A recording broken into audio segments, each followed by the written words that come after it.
Kanda, a salaryman, finally finds a rare moment of tranquility at his desk. It all kicked off when a colleague enthusiastically suggested an anime game. He became utterly engrossed, immersing himself in the game's universe and characters. So dedicated was he that he proudly proclaimed he had completed the entire game. Meet Kanda Shinichi, a 33-year-old office worker content with his life. Yet his evenings were consumed by work dinners, and he gamed until dawn. Before long, his body had been pushed to its absolute limits. His exhausted body finally gave in, collapsing right in the street. As his vision dimmed, the last image he recalled was of his deceased mother. He awakens in an unfamiliar bed, now inhabiting the body of a young boy. Gradually, he regains consciousness, recalling his collapse, and gazes at an opulent chandelier. Horrified, he catches his reflection in a mirror, seeing a young boy's face. In a panic, he dashes through the grand hallway, feeling his new body is impossibly small. A maid bursts in, cheerfully announcing that Master Rid has awakened, leaving him utterly confused. Surrounded by worried staff, a stern man informs him he collapsed unexpectedly in the garden. The man introduces himself as Garn, the head butler, his face a mix of relief and scrutiny. Putting on a brave front, he offers a bright smile, apologizing for the trouble caused. His polite apology prompts a deep bow from the butler, while the maids whisper in surprise. He tries to lighten the mood, asking Garn to speak to him casually as before. Suddenly, the sharp chime of a bell jolts him, a crucial piece of the puzzle falling into place. The name RID triggers a painful flood of memories, blending his past life with the game's realm. He remembers the cast of the anime games, realizing he's now a minor character named Ridbaldia. The vast estate confirms his worst fears. He's been reborn into the game as a side character. Without delay, he rings the service bell, eager to gather intel on his current predicament. He greets the maid with a charming smile, pretending to need simple confirmation. He tries to confirm his age, guessing 7, but is shocked to learn he's only 6. He shifts to geography, asking the maid to point out their country and family's territory on a map. He discovers the Baldia family maintains political neutrality and lives in the mansion with his mother and sister. With all the pieces falling into place, he accepts his fate, though the maid grows concerned for his well-being. He quickly feigns a headache to wrap up the conversation, thanking the startled maid for her assistance. Suddenly, he grabs the maid's arm, panic etched on his face as she gasps his name in surprise. He apologizes profusely, realizing the original Rid must have been quite a handful for the staff. With a dazzling smile, he asks for her name, and she introduces herself as Donai. His formal yet charming demeanor completely wins over the flustered maid, who finds him incredibly cute. The next morning, a cheerful Donai wakes him, now seemingly his personal attendant. He opens his eyes, a slight blush creeping onto his cheeks as he processes everything. His adult mind short-circuits when she offers to help him dress, and he bashfully insists he can do it himself. Now dressed, he's led to an opulent dining hall, utterly astonished by the lavish nobleman's breakfast. He inquires about his family, learning his father is away and his mother is unwell before deciding to check on someone named Melty. As he approaches his mother's room, he recalls that Nanali Baldea was never mentioned in the game, leaving him curious about this unfamiliar character. He reaches his mother's chambers, but a strange apprehension halts him at the imposing door. Noticing his unease, Donai suggests they return later, but he brushes off her concern with a cheerful facade. Donai reveals a shocking truth. The original Rid had been avoiding his mother since her illness. He ruminates, trying to grasp the rift between mother and son, but comes up completely empty. Upon entering, he's met with the gentle smile of his mother, Nanali, who looks genuinely delighted to see him. The sight of her face sends him reeling. She resembles his late mother from his previous life. An overwhelming wave of grief and longing from his past life crashes over him, leaving him breathless. A sudden coughing fit from his mother jolts him back to reality, and he rushes to her side in a panic. Taking her hand, he reassures his worried mother, who is more concerned about his collapse than her own health. With a determined smile, he confidently declares he's fine, embracing his new role as the Margrave's son and his beloved mother's child. He assures his beaming mother that he'll come back soon, his face hardening with determination as he departs. Now filled with fierce resolve, Rid confronts Garn, demanding to know what afflicts his mother.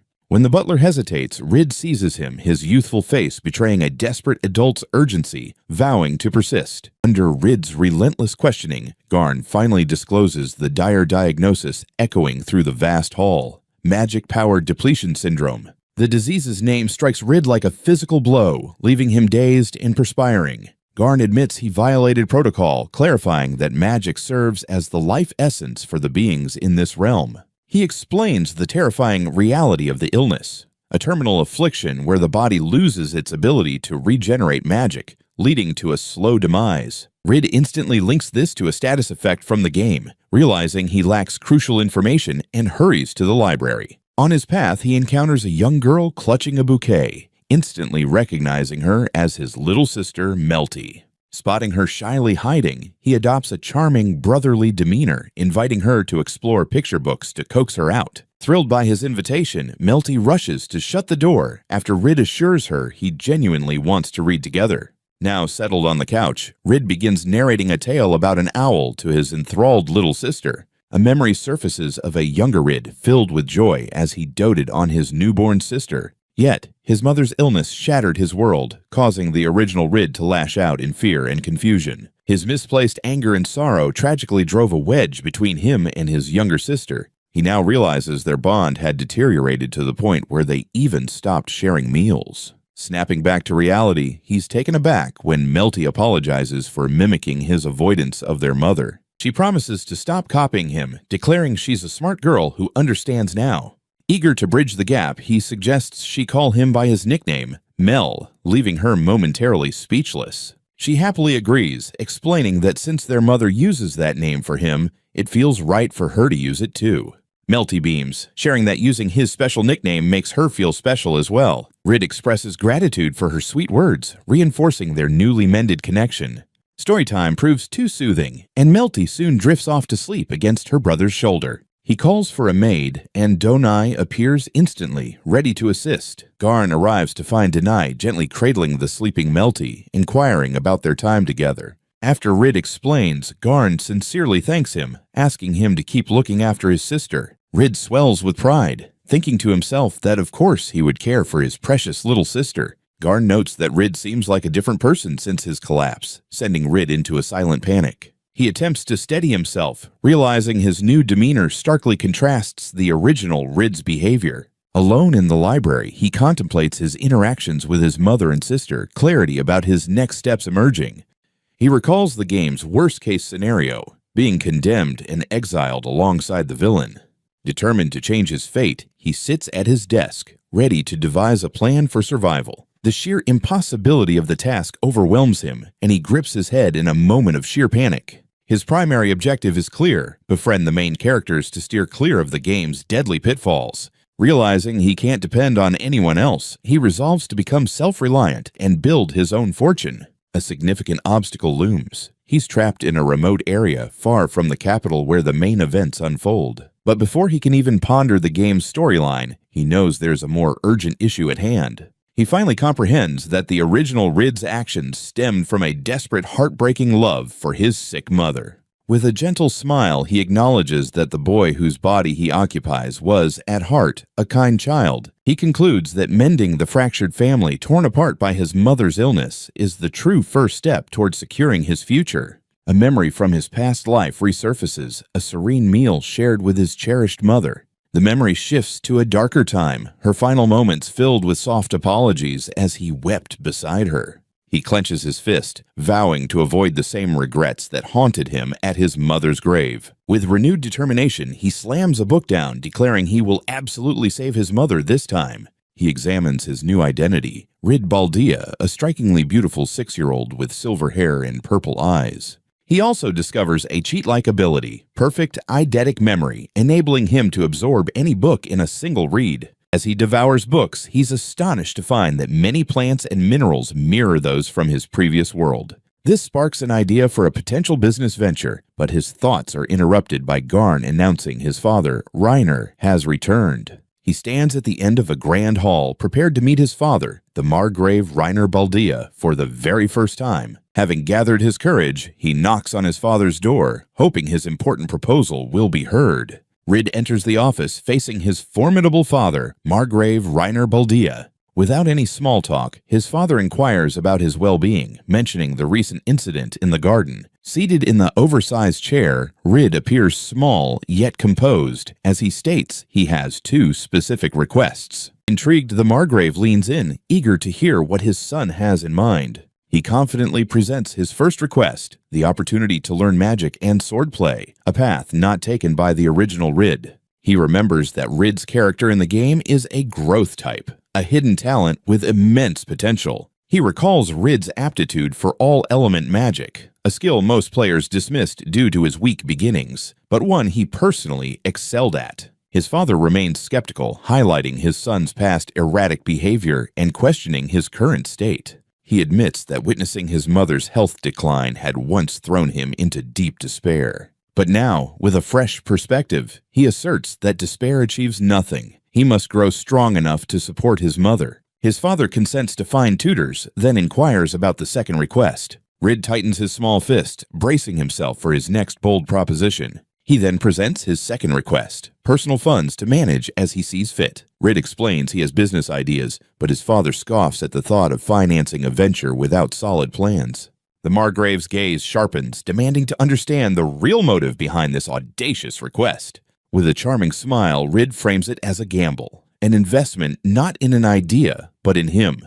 He knows he's taking a chance, wagering everything on the hope that a father's heart can be swayed by his son's passion. His gamble pays off, and Rid jumps up in sheer joy, thanking his father for his faith. Reiner sighs, agreeing to provide the funds, though he's puzzled by his son's lofty aspirations. Just as the meeting seems to wrap up, Rid states he has one last request for his astonished father. He asks his father to join them for meals, hoping to bridge the gap in their relationship. The Margrave hesitates, his attention caught by the affectionate nickname Rid uses for his sister. Later at the dinner table, Rid and Melty enjoy a joyful meal, their bond evidently strengthened. Their father surprises Melty by asking if he can also use her special nickname. The family now gathers for meals in the expansive dining hall, a sight not seen in ages. Melty vehemently protests, declaring that nickname belongs solely to her mother and brother. Unfazed, Rid announces his next plan, a personal tour of the family's territory. His father is left speechless by the 6-year-old's lordly request, dropping his utensils in shock. After a brief pause, the Margrave agrees and instructs Garn to prepare a carriage for the excursion. Rid meets his new knight escorts, Rubens and Diana, who are ready to accompany him. As the carriage bumps along, Rid gazes out at the vast frontier, known for its rich soil and thriving agriculture. He remembers that the flourishing olive production in the area was actually his father's brilliant idea. Brought back to reality, Diana announces their impending arrival, though this trip is far from a mere tour. This isn't just sightseeing. Armed with his father's investment, he's focused on the territory's largest town. As they near the bustling town, he realizes this is where his grand business venture will take off. Arriving in the vibrant town square, Rid can't contain his excitement, absorbing the lively scene with wide eyes. His escorts quickly remind him to stay close, warning him against straying alone in the crowded streets. Diana looks worriedly at their destination, but Rid reassures her with a bright and confident smile. With unwavering determination, he pushes open the doors to a specific establishment, his knights watching closely. They are greeted by an enthusiastic catgirl maid, leaving Rid momentarily taken aback by her appearance. The maid recognizes him from a letter he sent to Christie, confirming this meeting was arranged in advance. A tall and graceful woman introduces herself as Christie Saffron, the head of the Christie Company. Rid internally acknowledges this is the elf merchant Garn mentioned, the only one operating in the Baldia territory. Now, in an opulent reception room, Christie politely asks if he's certain about making his knight escorts wait outside. He insists on privacy for their conversation, eager to dive into his business proposal with a confident grin. He begins his pitch by asking the merchant if she's familiar with products like skin lotion or hair rinse. He recalls his library research, where he was thrilled to discover that aloe, a key ingredient from his world, also exists here. His earlier attempts to explain skincare to Denai were met with utter confusion, as the concept was foreign to her. He learned that while aloe grows everywhere, it's only used for wounds, with its incredible skincare properties completely unknown. Christie reveals that while she is aware of such products, they are deemed ultra-rare luxury items far beyond most people's reach. He discloses his strategy to create affordable skincare products, utilizing insights from his previous life to develop prototypes. The elf merchant listens intently, her astute business instincts already kicking in. He inquires if she's encountered similar items before, and she acknowledges that his concept is entirely unique in this market. With a dramatic gesture, he unveils his prototypes, leaving the experienced merchant astonished by his readiness. He encourages her to try the product, and she tentatively applies the unfamiliar lotion to her hand. Her eyes widen in sheer amazement as she experiences the lotion's immediate and remarkable effects. The typically composed elf is so exhilarated by the product's promise that she struggles to contain her enthusiasm. She admits her own battle with dry skin, proclaiming this product is a dream realized and will surely sell. Pleased with her response, he hands her the second prototype, a hair rinse for her to try later. Completely convinced, she insists he use a nickname and fervently declares they must launch these products at once. With the skincare agreement finalized, Rid reveals he has even more business concepts to secure his future. He then assigns the well-connected merchant a personal and urgent mission to locate 2 rare herbs for his mother's remedy. Christie confesses she initially overlooked his letter, but now recognizes the sharp intellect behind the youthful facade. What began as indulging a noble son has transformed into a golden chance to grow her family's business empire. Brimming with entrepreneurial zeal, Christie tells her maid Emma that thrilling times are on the horizon. As he steps outside, his night escorts greet him, eager to hear about the results of his meeting. RID beams with triumph, confirming that the partnership was a resounding success and their future looks bright. His escorts appear relieved, with Diana now carrying the case of his groundbreaking prototypes. While walking through the market, his attention is suddenly captured by a small cloaked figure weaving through the crowd. The sight serves as a stark reminder of his vulnerable situation, igniting his resolve to escape the bleak future ahead. He observes the cloaked girl, who seems lost and anxiously scanning her surroundings. Rid approaches the startled girl, his concern clear, as he asks if she requires assistance. He introduces himself as part of the local lord's entourage, offering his help to the disoriented girl. She confirms his suspicions, explaining that she has become separated from her companion in the throng. Rid offers to lead her back if she knows where to go, but she appears uncertain about her next move. At that moment, a uniformed man spots the girl and rushes toward them, visibly relieved. With a charming grin, Rid remarks that aiding a lady in distress is simply the honorable thing to do. The man bows deeply in appreciation, but Rid humbly requests he raise his head. His gallant demeanor leaves the girl's companion speechless, while she gazes at him with newfound admiration. An elegant elf woman appears, her immense relief revealing that the lost girl is, in fact, a princess. Back at their lodgings, the elf attendant questions the contemplative princess about her distracted demeanor. The young princess is utterly smitten, lamenting that she never even learned the charming boy's name. Her attendant teasingly suggests it might be love, much to the flustered princess's denial. Meanwhile, in the carriage, Rubens asks Rid if he regrets not asking for the name of the girl he just saved. The day's excitement has completely drained him, and Rid has dozed off against a surprised Diana. While Rubens smiles at the sight, Diana feels flustered by how endearing her young charge is. His escorts decide it's best to return to the mansion and allow the exhausted boy to rest. Upon his arrival, Rid is promptly informed that his new magic tutor has come. The tutor, a sharp-looking woman named Sandra, introduces herself with a confident smile, ready to start his lessons. Rid eagerly accepts her guidance, and the two formally agree to embark on his journey into the realm of magic. In the library, Sandra kicks off the session by asking if Rid has any previous experience with magic. Rid internally celebrates, recalling from the game that his character possesses a hidden talent for all magical elements. He plays it cool, telling his new tutor he's only ever read about magic in books. Sandra begins the lesson explaining that magic is powered by converting one's own life force into energy. She passionately vows to guide him through the intricate process, urging him to place his complete trust in her. Deciding a demonstration is necessary, she suggests they head to the training grounds, and Rid eagerly agrees.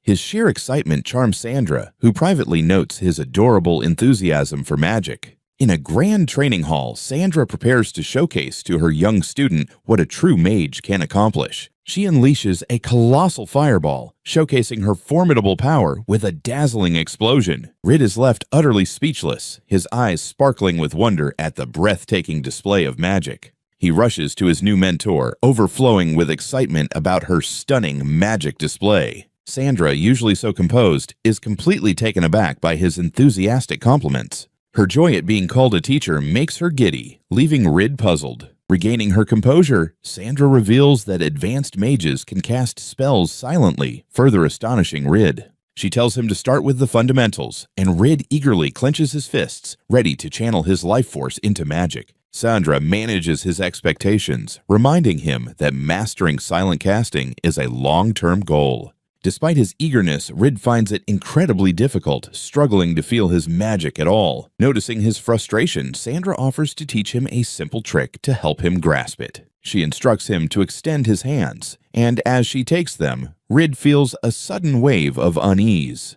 A powerful rush of magic surges into him, and he gasps in shock as Sandra reassures him this is part of the lesson. He experiences a peculiar sensation as something deep within him is pulled through his palms. Sandra smirks, urging him to hold on a bit longer as magical energy crackles between their hands. Rid blushes in pain, realizing his new sadistic teacher is relishing his discomfort.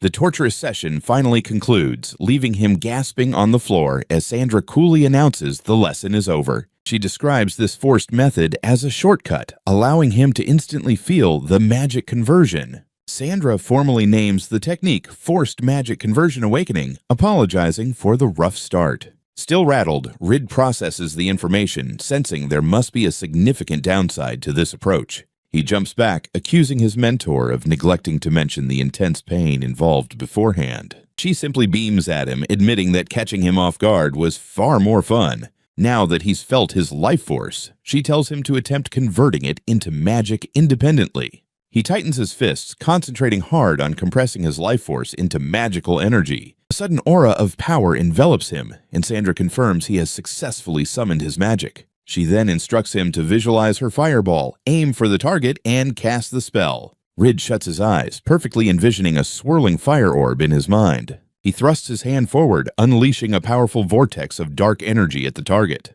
His mentor can only stare in disbelief as the unexpected spell hurtles across the room. After the spell strikes true, Rid leaps into the air, thrilled that he actually succeeded. Sandra is left utterly speechless by her student's astonishing and unprecedented progress. Rid himself is amazed, admitting he never thought he would master spellcasting on his very first day. His mentor explains that casting spells typically requires endless practice, making his achievement even more remarkable. Sandra commends his vivid imagination, suggesting he might be a genuine prodigy. He goes on to flawlessly cast the spell multiple times, leaving his mentor completely astounded by his raw talent. The intense practice exhausts him, and he realizes he got carried away, draining his magical energy. His mentor explains that while individuals are born with varying magic levels, consistent training can enhance one's power. Rid inquires about recovery methods, only to discover that natural rest is the sole way to restore magic.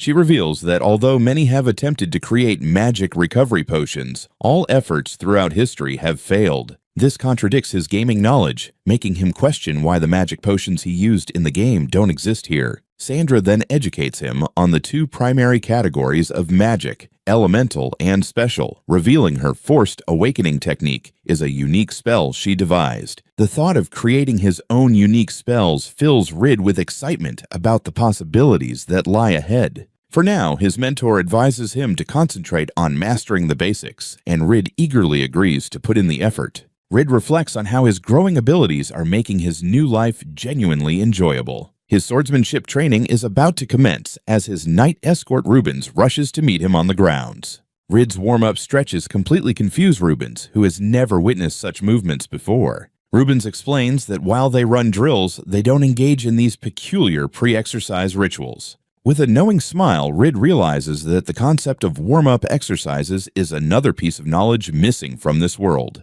Despite his past life's lack of athleticism, he grips a wooden sword, understanding he must master combat to survive. Rubens compliments his natural stance and suggests they move on to practice swings, much to Rid's delight. He takes his position and begins practicing his swings, getting accustomed to the weight of the wooden sword. Seeing his potential, Rubens invites the young boy to strike at him from any angle he desires. Filled with determination, Rid charges forward, ready to test his skills against the seasoned knight. He charges ahead, but the experienced knight effortlessly parries his strike. During their sparring session, Rid notices an unexpected grace in his own movements. His new physique feels surprisingly agile, making each sword swing exhilarating. A self-satisfied grin appears as he realizes Rid's body is a top-tier model, excelling in both intellect and combat. The training wraps up, leaving Rid gasping for breath, but Diana praises him, recognizing his vast potential. Rubens jokingly claims the boy couldn't land a single blow,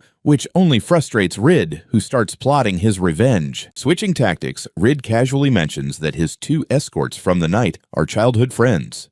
His innocent inquiry sends the usually calm Rubens into a flustered panic. With a mischievous grin, Rid goes for the jugular, bluntly asking the knight if he has feelings for Diana. Rid smirks, pointing out the knight's flushed cheeks, revealing he knows the staff gossips about his unspoken affections. The direct hit leaves Rubens flustered, completely losing his cool. From a distance, Rid observes as Diana approaches the sulking knight to check on him. Diana discloses that Rubens has a soft spot for her, then fixes Rid with a sharp gaze, demanding to know what he said. Rid cheekily labels Rubens a coward, immediately sensing the atmosphere chill as Diana's expression darkens.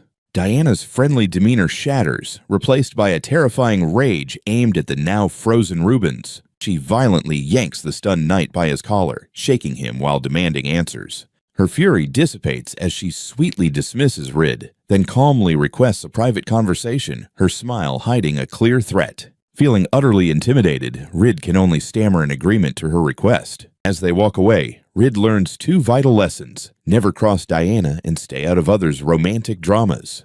Later, Rid puts on an animated show, reading a storybook to his enthralled sister and smiling mother. Melty Beams praises her brother's theatrical flair and his knack for different character voices. He's just glad Melty is having fun. Even as she pouts about his improvement, he playfully scolds her with a special voice. Their mother watches with a warm smile, surprised by his hidden talent, likening his performance to that of a professional actor. As his mother affectionately pats Melty's head, Rid's expression shifts to one of quiet, determined concern. Once again, he's reminded of the harsh reality. His mother is battling an incurable terminal illness, a secret few know. He observes that while his mother appears more lively than usual, her pale complexion is a constant reminder of her condition.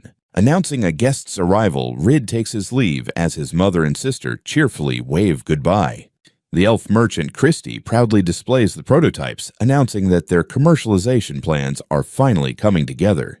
His face lights up with pure, unfiltered joy at the news of their business success. After countless meetings, Christie has taken charge, swiftly managing the logistics of ingredient cultivation and factory setup that he couldn't handle alone. Christie reveals her investment was a game-changer, while Rid's thoughts shift to ramping up production. Christie raises the need for customer education on proper usage, but her talk of health management leaves him baffled. He then introduces the groundbreaking idea of different skin types, emphasizing that product compatibility will differ. His expression darkens as he stresses the need to prevent dangerous counterfeit products that could harm users. He outlines his master plan, including after-sales service, branding with the Baldia crest, and creating an exclusive retail network through her company. The elf merchant is completely taken aback by his next suggestion, making her the official spokesperson for the entire line.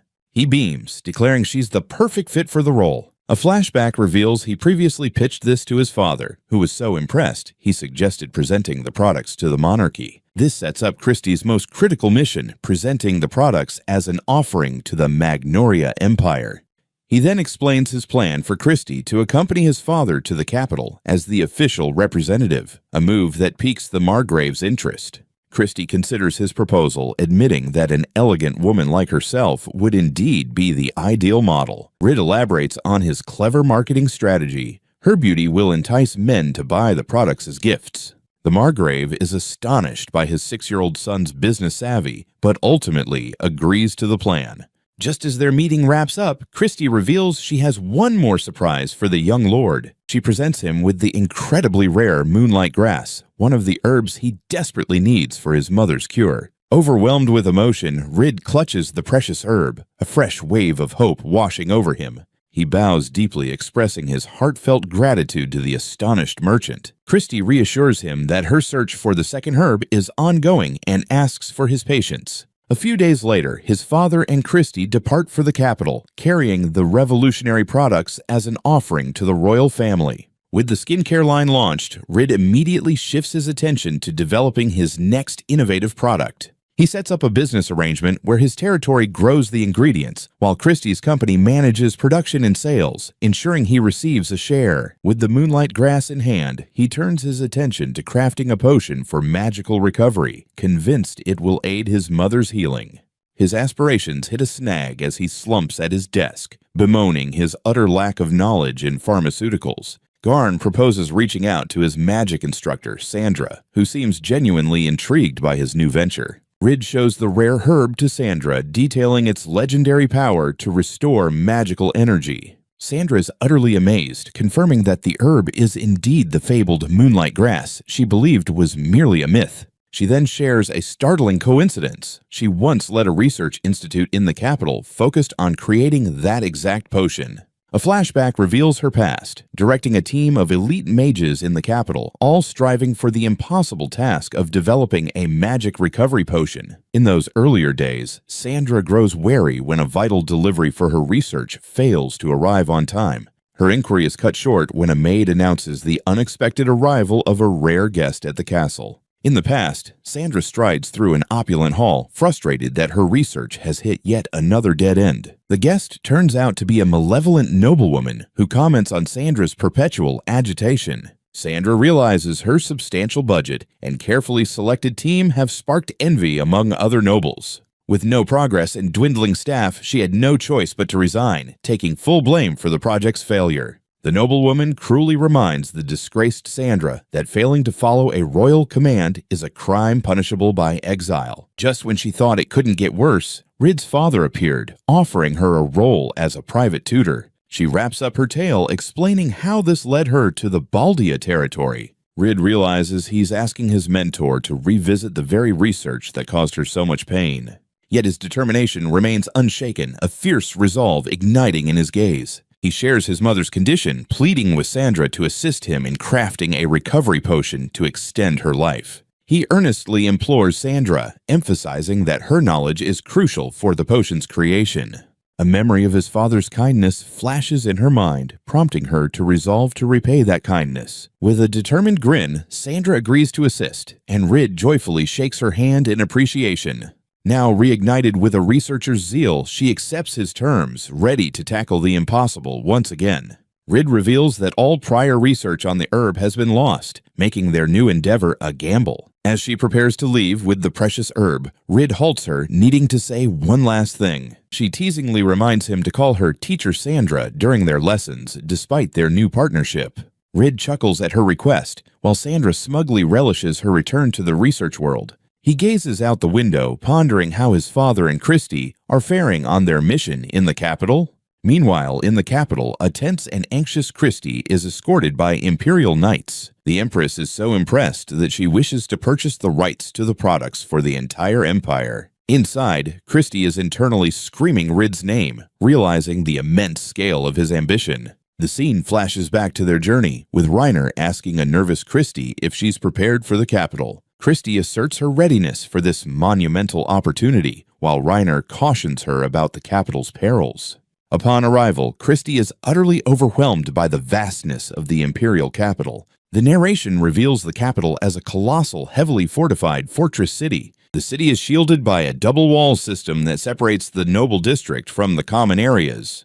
Their carriage is delayed at a checkpoint, with Christy noting the inspection is taking an unusually long time. A young girl with authority appears, suspiciously demanding to inspect their offering. Reiner steps in, vouching for Christy and intimidating the guard into allowing them to pass. Inside their lodgings, Christy and Emma are startled by a knight peering through their window. As they stroll through the palace, Reiner explains that the guard was a subordinate of their rival, Earl Roland. Reiner apologizes for not forewarning her about the political maneuvering, admitting he underestimated their opponent's audacity. Their discussion is interrupted by the arrival of the boisterous Earl Roland himself. The Earl condescendingly comments on their lengthy journey before Christie formally introduces herself. He then leans in uncomfortably close, his sleazy grin revealing his ulterior motives as he mentions rumors about her. The Earl mocks her with a false rumor that she was expelled from her family's company, attempting to undermine her credibility. Reiner observes calmly, realizing the Earl is spreading unfounded rumors and that Emma is more than just an attendant. She's a true ally.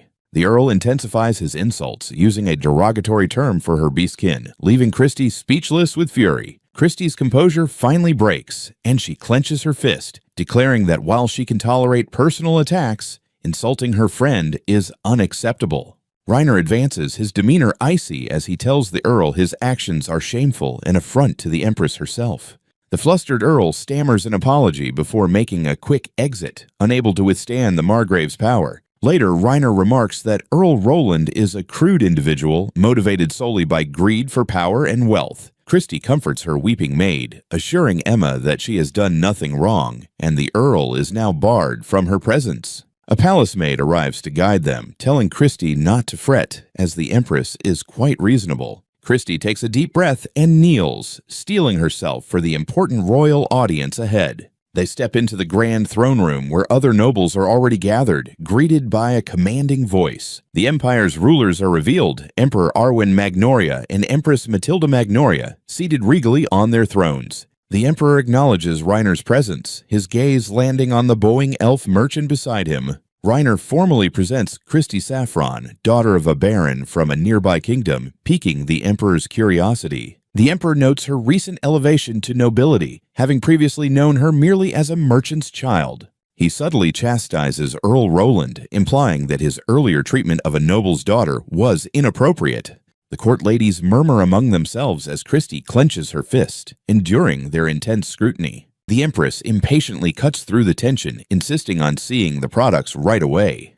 Christie formally showcases the elegant vials containing the groundbreaking skincare prototypes. While the noblemen appear indifferent, the Empress and her ladies show clear interest. To demonstrate their effectiveness, Christie confidently offers her own radiant hair for the Empress's evaluation. Taken aback by the bold proposal, the Empress gestures for her lady-in-waiting to come forward and inspect Christie's hair. The attendant is amazed by the silky texture, while Christie asserts that only a woman can truly appreciate the product's worth. Earl Roland loudly protests, accusing Christie of putting the Empress at risk with her untested concoction. The Empress silences the Earl with a piercing glare, reminding him that his opinion was not solicited. Her sharp retort leaves Earl Roland and his companions utterly stunned and embarrassed. The Empress then demonstrates the lotion herself, pondering its potential to win over every woman in the castle. After a lady-in-waiting praises the results, the Empress declares it the finest product she has ever encountered. Thoroughly impressed, the Empress makes a remarkable offer to purchase the exclusive rights for the entire empire. Christie is left utterly speechless, struggling to grasp the enormity of the Empress's proposal. Her maid, Emma, attempts to bring her back to reality as the court awaits a response. Reiner smoothly steps in, clarifying that the decision isn't solely hers, but ultimately leaves the final choice to her. Overwhelmed, Christie turns to Reiner for assistance, feeling completely inadequate in the face of such a monumental negotiation. A flashback reveals Rid had already prepared her for this moment, outlining a plan that instilled her with the confidence to either walk away or secure their future. Following Rid's strategy, Christie counters with an offer of exclusive priority rights just for the Empress. While her court ladies are taken aback by the refusal, the Empress graciously accepts the new terms. The Empress asserts that Christie is correct. Forcibly seizing the rights would ultimately damage the Empire's reputation. The Emperor supports her, declaring that the production rights will officially belong to the Christie Company and the Baldia territory. The Empress gives Christie a playful wink, leaving the merchants astonished by how smoothly the negotiation wrapped up. A sudden realization strikes Christie as she glances between the composed Margrave and the smiling Empress. She finally comprehends that the entire negotiation was a meticulously orchestrated performance. The Empress's true aim was never merely to utilize the products, but to secure the manufacturing rights from the very start. The Empress had simply wielded her authority to extract the promise she desired, leaving Earl Roland utterly defeated by his public humiliation. Back in their lodgings, an utterly drained Christie collapses onto the sofa, the day's stress finally overwhelming her. Raynor sips his tea, reminding Christie he had warned her about the dangers of the capital just as a maid announces the Empress's arrival. The Empress herself enters the room, accompanied by Raynor, and apologizes for the unexpected intrusion. Now seated, Christie and Emma find themselves in a private meeting with the Empire's most powerful woman. Raynor explains the political maneuvering, apologizing for using her as a pawn in their struggle against his rivals. It's revealed that the Empress was aware of the products beforehand, but a gag order was imposed to control the information flow. This secrecy transformed the product rights into a highly sought-after prize, igniting fierce competition among the nobles of the capital. Christie smiles, realizing that the public audience was a strategic move to put the greedy nobles in their place. With the Empress's public endorsement, Earl Roland and his allies are left seething, their schemes completely thwarted. The Empress then dismisses the men to discuss business, playfully suggesting her attendant have a chat with Emma. No sooner are they alone than Christie excitedly mentions the exclusive rights they secured, already plotting their next move. The Empress discloses her underlying intentions, steering the dialogue toward a critical political issue. She then shocks Raynor by stating that his son, Rid, is the sole viable candidate for a significant alliance. The focus shifts to a side story depicting a drowsy Rid yawning as he prepares for sleep. Occasionally, he dreams of the original Rid's experiences, reliving the moment the young boy fell into despair over his mother. In his dream, a younger, more innocent Rid proudly presents a butterfly he has captured to his mother. His mother expresses her gratitude for the beautiful sight, then observes as he releases the butterfly, questioning why he set it free. She explains that confining the delicate creature would be cruel, leading to its quick demise, a concept the boy struggles to understand. She describes life as the force enabling them to move and communicate, while death signifies the moment they can never reunite. The frightened boy inquires if she too will die, but she comforts him with a warm smile, assuring him she will always be near. He remembers the solemn vow she made, a memory that fortifies his determination in the present. He recalls that, similar to the original Rid, his past self was merely a simple boy who delighted in catching bugs. His daydream is interrupted as Melty rushes toward him, a wave of familiarity washing over him. Melty excitedly displays a tiny bird she discovered in the garden, its parent hovering protectively nearby. As he compliments her adorable find, Melty eagerly asks her brother if she can take care of it. He sees their mother's likeness in Melty's features, confident she will grasp the lesson he is about to impart. He gently explains that the bird's parents are likely searching for it, and they should return it to its natural habitat. His profound words lead a curious Melty to pose a simple yet profound question: what is life? In the sunlit garden, he prepares to respond as she releases the small bird into the wild. The chapter wraps up with a stylish image of Rid and his tutor Sandra, poised for their next challenge. The narrative transitions to a somber metaphor depicting his mother's condition as a relentless draining loss, akin to water leaking from a cracked glass. Her illness struck unexpectedly, and within days she was too frail to stand unaided. She experiences a constant feeling of depletion, as if her very essence is gradually fading away. The dread of not waking up torments her, fueled by memories of Melty's anguish over the illness. She observes Rid's recent transformation, commenting to Melty on how he has become as calm and composed as an adult. Melty's cheerful tales of Rid's kindness bolster her determination. She can't afford to give up while her son is trying so hard. With renewed resolve, her mother, Nanalie, pledges to battle her illness with all her strength. Meanwhile, Rid savors a moment of tranquility under the warm sun and clear skies. Inspired by his father's efforts, he decides it's time to explore his own magical abilities, just like in the game. He reflects on how his choices have already diverged from the game's storyline, igniting hope that he can carve out a new fate. Still, he can't shake the chilling realization that this world remains eerily similar to the game he once played. Rid grins, opting to test his fire magic first before experimenting with other elements. To his surprise, he successfully casts spells from every magical element. He concentrates, envisioning how to mold his magic into formidable attacks like a fire or lightning spear. With a determined shout, he releases a fire spear, a powerful projectile of dark energy that crashes into the ground. He surveys the damage with pride, declaring his first combat spell a clear success. His practice is abruptly interrupted by Melty, who claps in delight at his astonishing display. The startled Rid realizes his sister has been secretly observing his magic practice from the very start. He leans in to propose a deal, asking her to keep his powers a secret in exchange for reading her favorite stories. Melty pleads to witness the magic again, but he explains that drawing attention to his abilities could be perilous. A few days later, a letter from Christie in the capital arrives, and Rid anxiously wonders about the outcome of her mission. He reads Christie's letter, discovering that his father was misled and a rival earl was banned from court, a man he has never met. Just then, his tutor Sandra arrives, announcing it's time for his magic lesson on elemental aptitudes.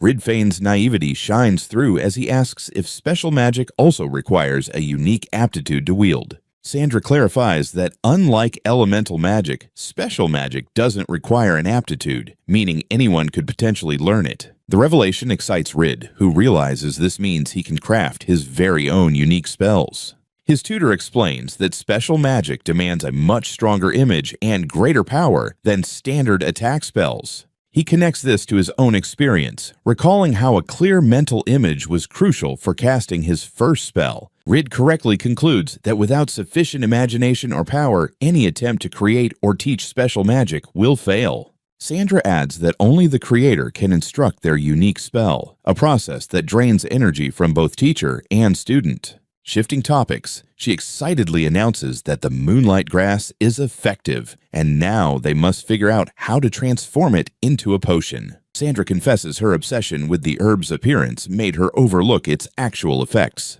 Fueled by excitement, she thanks RID profusely and rushes off to whip up a prototype, completely disregarding his lesson.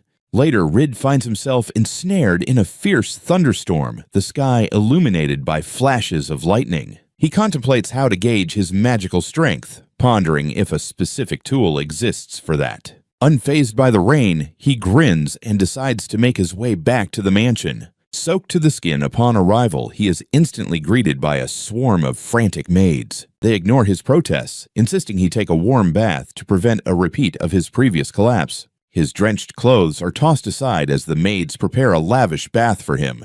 Rid sinks into the soothing water, a blissful smile spreading across his face as he relishes the rare comfort. He muses that while most people settle for damp cloths, having a full bathtub brought to him is a true luxury. He wonders about the precise amount of water used for his bath, a thought igniting a new idea. Rid realizes this world employs the same metric system as his previous one, a vital piece of knowledge. A brilliant thought strikes him, and he understands he can leverage this information to his benefit. He swiftly sets his plan in motion, obtaining a precisely measured container with Garn's assistance. In the garden, he readies himself to conduct an experiment aimed at quantifying his magical power. Using his water magic, he fills a 1-liter vessel perfectly, establishing a baseline for his experiment. By repeatedly filling the container, he invents his own unit of measurement for magical output, dubbing it a riddle. With practice, he sharpens his precision, opting to increase the repetitions to refine his control. He trains relentlessly, casting the spell hundreds of times to internalize the sensation of consuming a specific amount of magic. Rid concentrates intensely, mastering the skill to control and quantify his magical energy. He establishes his own unit of measurement, calculating his total magical power to exceed 980 riddles. Rid envisions a new type of magic, a measurement of magical power aimed at quantifying his own and others' abilities. He casts the spell for the first time, and a number representing his magical power appears vividly in his mind. He attempts to cast it again, but this time nothing occurs, leaving him briefly puzzled. A second attempt succeeds, and he realizes the spell requires 20 riddles, confirming his new ability functions flawlessly. Thoughts of his mother cross his mind, recognizing this new spell will be essential for tracking the recovery potion's effectiveness. Feeling a sense of achievement, he strolls back to the mansion under the moonlight, confident he's made another breakthrough. Later, he shares his new invention with Sandra, who is so shocked she asks him to repeat what he said. He calmly clarifies that he developed a unique spell specifically to measure the cost of casting magic. His tutor is left speechless, utterly bewildered by his unconventional approach and how he even managed to create such a spell. Rid methodically outlines his entire thought process, from measuring water to generating a numerical value for his magic. His tutor concedes she never would have imagined such a concept, while Rid smugly claims he just kinda did it. Sandra's demeanor shifts to serious, warning him to never mention this spell again or risk being taken to the capital. He questions her extreme response, arguing that his idea seems straightforward enough for any water mage to discover. She explains that most individuals can't even wield magic, and only a true genius like him would think to quantify it. RID learns that in this realm, magic is primarily reserved for combat and research, not for everyday use. He finds it utterly wasteful that in a world brimming with fantasy, magic is so seldom utilized. Sandra labels him an unconventional prodigy, admitting she never would have thought to devise such a precise spell. Recognizing his own potential, he wonders why Sandra, a master of magic conversion, isn't the one being sought by the capital. With a knowing grin, she reveals that's precisely why she was selected to lead a prestigious research institute. She smugly confesses that despite her brilliance, she was swiftly overwhelmed by the capital's political machinations. Rid realizes his unconventional talent has made him a subject of intense intrigue for his tutor. He agrees to keep his ability under wraps, only to feel intimidated when his tutor approaches, calling him amusingly easy to read. She then strikes a theatrical pose, urging him to break all conventions and become a talent too great to be contained. With their new alliance formed, Sandra presents RID with several prototypes of the Moonlight Grass Potion.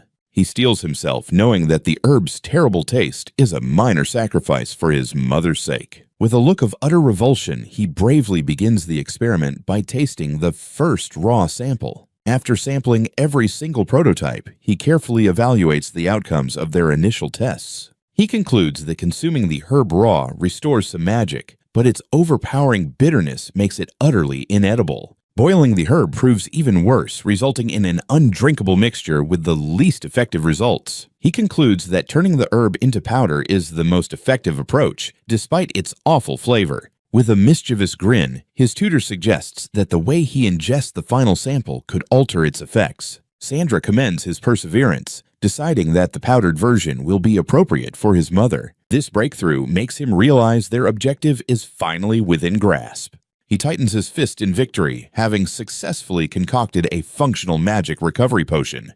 Nervously, he glances at his tutor, who wears a self-satisfied expression, clearly relishing the moment. He can't shake the memory of the twisted pleasure his tutor took in his struggles. He promises himself to never forget this debt, or the embarrassment that accompanied it. A sense of dread washes over him, as Sandra cryptically hints at asking his sister for insight into what lies ahead. At that moment, he notices his sister Melty strolling down the hallway, blissfully unaware of his anxiety. Rid greets his sister Melty with enthusiasm as she rushes to embrace him.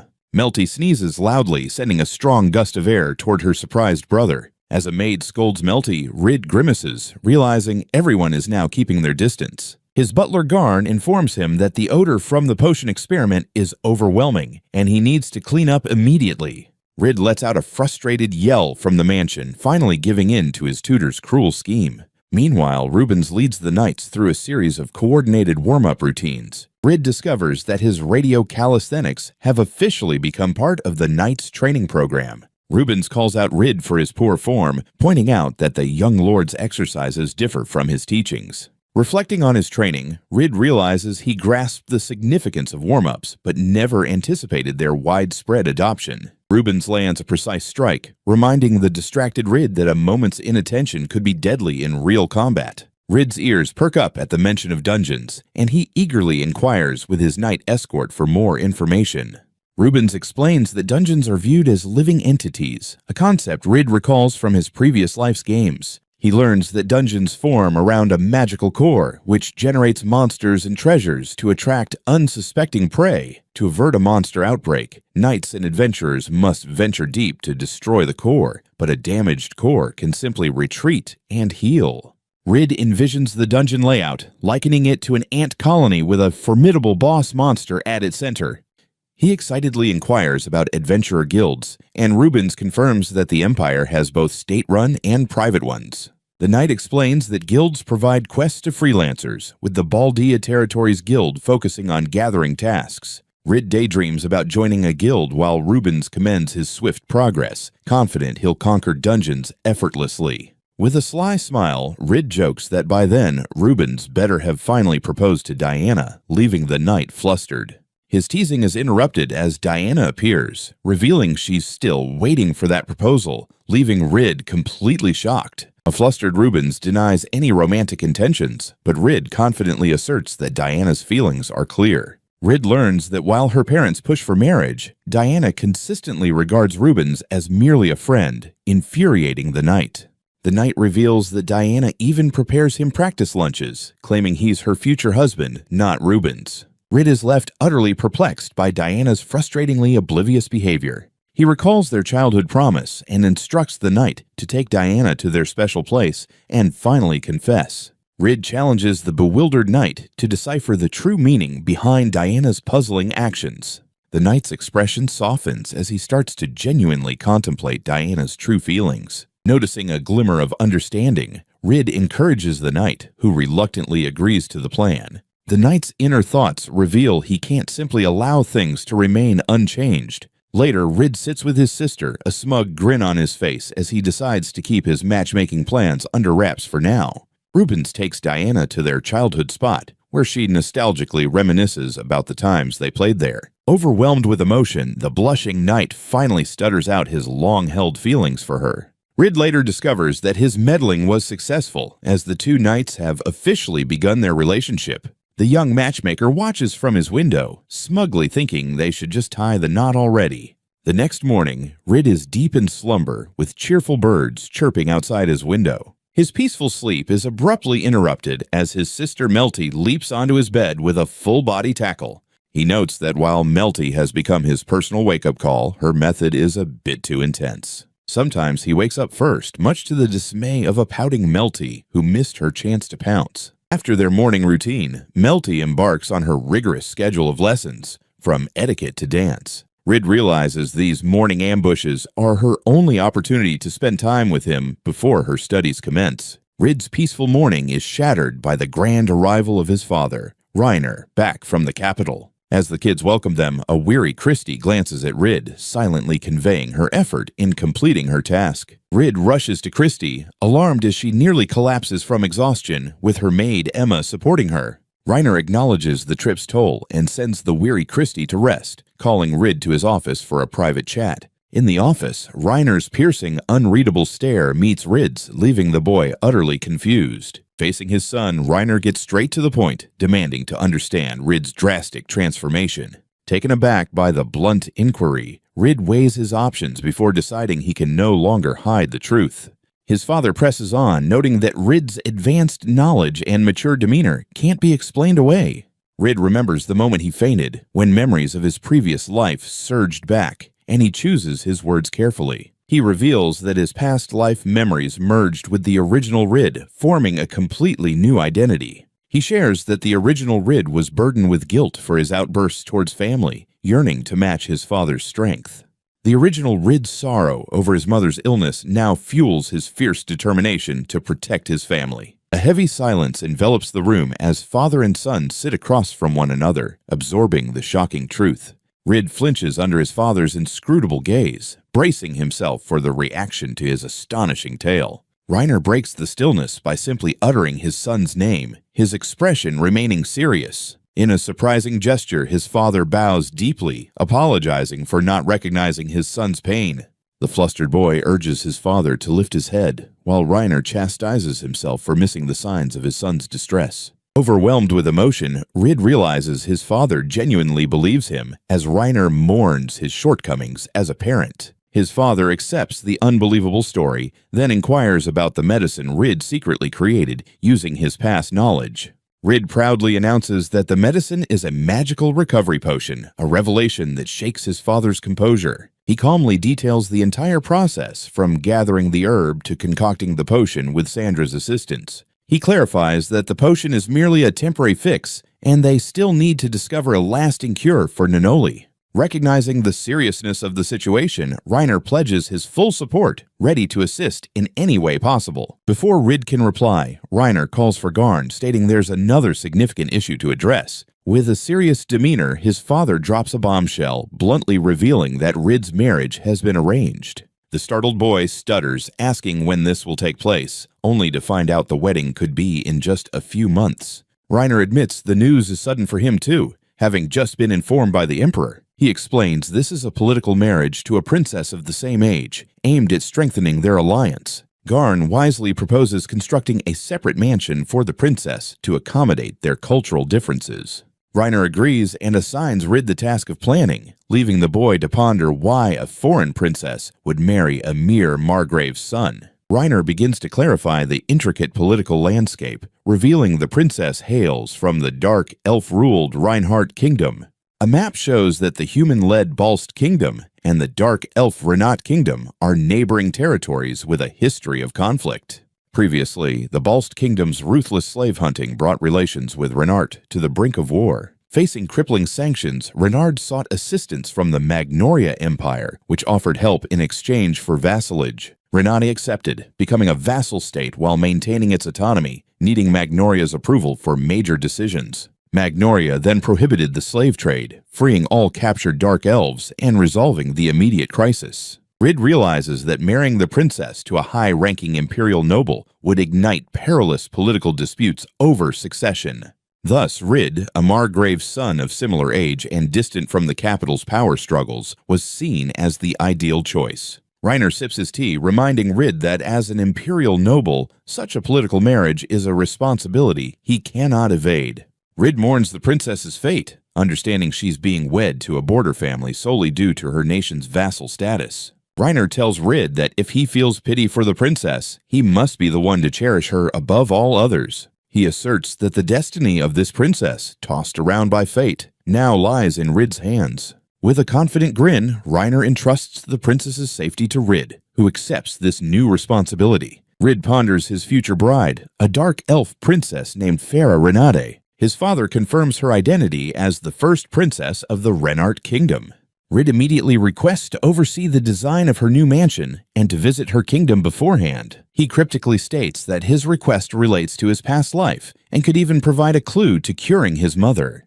His father consents to the brief trip, explaining that while the marriage isn't public yet, Rid will be presented as a candidate. As he walks away, Rid can't help but be amazed that he's getting engaged at the tender age of 6. Garn offers his unwavering support, confident that Rid can bring happiness to the princess with their assistance. Rid expresses gratitude to Garn for the support, vowing to give his all for his future wife. He privately reflects on the ridiculousness of marrying when he still feels like a child. As Garn leaves with a knowing grin, Rid brushes off his worries with a light chuckle. Deciding to check on Christie, he quietly approaches her door and knocks before peeking in. Silence piques his curiosity. He tiptoes cautiously into the room to find her. He finds the elven merchant sound asleep, utterly drained from her journey. Rid is briefly taken aback by her serene and vulnerable state. He sits beside her bed, admiring her beauty, noting her exhaustion just as she starts to murmur. In her sleep, Christie shifts, mumbling about "Your Highness," clearly dreaming of the royal audience.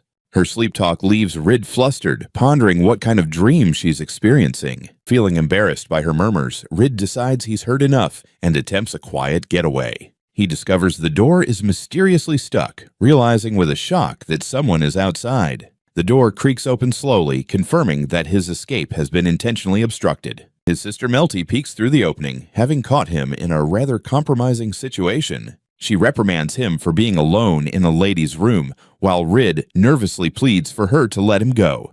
Rid apologizes repeatedly, eager to escape before Christie wakes and finds him. Later, Anoa wakes Christie, apologizing for her fatigue, completely unaware of Rid's earlier dilemma. He asks her to share details about her mission, and she begins to recount her experiences in the capital. Christie describes her encounter with Earl Roland and the secret tea party, where she negotiated with the Empress. She reveals that the Emperor later commanded Earl Roland to pay a substantial compensation for insulting a foreign noble's daughter. Christie discloses that she turned down the compensation, a choice that only intensified Earl Roland's public disgrace. The Emperor then granted her the opportunity to speak, and Christie seized the moment to address the entire court. With a fierce, determined look, she readied herself to deliver her final calculated strike. She publicly condemned the nobles for believing unfounded rumors, warning that their actions could tarnish the empire's reputation. Her words struck home, leaving the enraged Earl Roland with no option but to accept his defeat. Christie then offered a gracious apology on behalf of the court, leaving Reiner and Emma in awe. Ridd admits she might have overstepped, but Christie insists she needed to teach the nobility a lesson. Now, Earl Roland's faction has lost all credibility and won't dare to act against them for a while. Christie explains that the Earl aimed to monopolize their business, making him an adversary she had to defeat eventually. Ridd smiles, genuinely thankful that Christie has joined their cause and that her mission was a great success. Suddenly, Christie is hit by a powerful memory from her past. She remembers the painful times when her hard work went completely unrecognized. Turning to Ridd, she shares that meeting him has been the greatest honor and an incredible stroke of luck. The story flashes back to when Earl Roland's taunts ignited her determination to establish her own company. Born into the saffron merchant family, Christie's older brother was always seen as the chosen heir. She had once intended to support her brother from the shadows, but others recognized her true potential. Whispers began circulating that Christie, with her exceptional talent, was the one who truly deserved to lead. To prevent a family conflict, she opted to leave and carve her own path in the Baldia territory. However, starting a new business from scratch proved to be an arduous struggle, pushing her to the edge of despair. It was during her darkest moments that a young boy with a brilliant idea appeared, altering her destiny forever. He reflects on her past, recognizing that talent alone can't surmount every challenge, yet he believes that true fortune only favors those who fight fiercely for acknowledgement. He tells Christie that her achievements are her own, a product of her relentless efforts in the Baldia territory. Ridd encourages her to have more faith in herself, reminding her of all she has accomplished independently. His sincere compliments leave the usually composed merchant utterly flustered. Christie is overwhelmed by his praise, struggling to believe he holds her in such high regard. Tears flow down her cheeks as gratitude washes over her, realizing she's finally received the validation she longed for. Once she regains her composure, Ridd smoothly shifts back to business, mentioning the deal with the Empress. Regaining her professional demeanor, Christie outlines the contract terms, prioritizing the Empress's supply and requiring upfront payment for all future orders. When Ridd questions their capacity to fulfill the first order, she confidently states she's already secured the raw materials through Reiner. Christie eagerly shares her strategy to dominate the raw materials market, utilizing every asset she can find. She points out that securing the Empress is vital, as her endorsement will serve as the best advertisement. Ridd praises her, claiming her allure will draw customers in, leaving the flustered merchant momentarily speechless. He insists that her using the products is the best testament to their quality, a fact she cannot dispute. Then he discloses an important secret. The rinse can be created with ordinary olive oil, not just rare items. Christie feels honored to discover that RID has named the new product line after her and her devoted maid, Emma. RID shares his vision for a complete product line featuring various scents and effects, igniting Christie's entrepreneurial spirit. He wraps up the meeting, stating that all future correspondence with the Empress will be routed through him. Ridd contemplates the formidable Empress Matilda, realizing the potential danger of having her as a political ally. He cheerfully concludes that anyone who can impress the Empress so thoroughly must be an exceptional negotiator. An awkward silence lingers between Ridd and Christie following their intense discussion. Christie is taken aback when Ridd casually mentions he knows what she murmured in her sleep. Furious, she accuses him of being the worst for watching a woman while she sleeps. His frantic apologies are cut short by Melty and a maid arriving with more tea. He desperately pleads with his sister not to reveal that he saw Christie's sleeping face. Melty turns away, unimpressed by his excuses, leaving him in complete despair. The scene transitions to a rainy day, a single drop splashing into a puddle, reflecting a sense of unease. Back in her room, Nanalie is haunted by the sensation of her life force slowly fading. With tears welling up, she grits her teeth, vowing not to succumb to her illness. She declares with renewed determination that she will rise again, no matter the obstacles.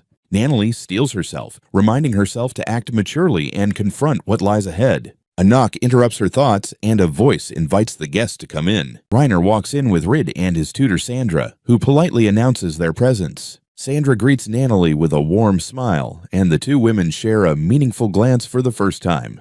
Nanalie formally introduces herself, apologizing for receiving them while confined to bed. Sandra introduces herself as a magic researcher, leaving Rid in awe of his mother's elegant beauty. Reiner finally comes clean, admitting he has concealed the name of her illness from her. He reveals that her condition is magic-powered depletion syndrome, a terminal and untreatable ailment. Reiner is taken aback when Nanalie calmly responds that she was already aware of her diagnosis. A flashback shows her overhearing the devastating news from a conversation she wasn't supposed to hear. Nanalie reassures her husband, explaining that she had already suspected her illness was terminal. Rid is shocked she knows the exact term, while Nanalie apologizes for the pain she has caused him. An enraged Reiner confronts his wife, furious that she faced her suffering alone. He collapses in guilt, but Nanalie comforts him, reminiscing about their happier times together. Rid screams that his mother's magic is nearly depleted, prompting Sandra to administer the potion as Nanalie writhes. Sandra desperately attempts to give her the medicine, while a terrified Rid begs his mother to hold on. As Nanalie fights against it, Rid completely breaks down, pleading for her not to die. Suddenly, the boy is shoved aside as his father takes decisive action. Reiner holds his wife tightly, using his own mouth to transfer the life-saving potion to her. Cradling the now unconscious Natalie, Reiner recalls the day they first met while he was working in the capital. The story flashes back to a disguised man named Arwen who explains his trip to town is for reconnaissance and a gift for his wife. He reveals that his father's health is declining, meaning he must soon take over and will lose the freedom to walk among his people. Arwen vows to protect this town, urging his attendant to memorize the location before he assumes his new duties. As his attendant tries to intervene, Arwen calmly tells him not to overexert himself, while a nearby knight is assigned to protect him. He approaches a young Nanalie who is being cornered in an alley by a nobleman and his thugs. The nobleman offers to overlook her disgrace if she accompanies them, leaving the terrified Nanalie to silently plead for rescue. Arwen intervenes, only for the nobleman to cover Nanalie's mouth and falsely claim she's his lover in a secret rendezvous. Nanalie breaks free, pleading for help and insisting she has no ties to the men, a plea Arwen calmly acknowledges. After a swift confrontation, the defeated nobleman from the rogue family flees, shouting threats of revenge. Arwen checks on the weeping Natalie, who thanks him for his assistance as his attendant offers a comforting gesture. Arwen's servant inadvertently discloses his master's real name, Reiner, which Nanalie overhears with admiration. Months pass, and Reiner finds himself irritated by an unexpected marriage proposal from both his parents and the Empress. He discovers that his prospective bride is the renowned Crimson Lady, Nanalie Ronimus, famed for turning down every suitor. In their initial encounter, Nanalie points out that she understands Crimson Lady is his compliment for her lovely hair, catching Reiner off guard. She admits that after spurning a previous suitor, a nasty rumor circulated, branding her as a cold-hearted woman.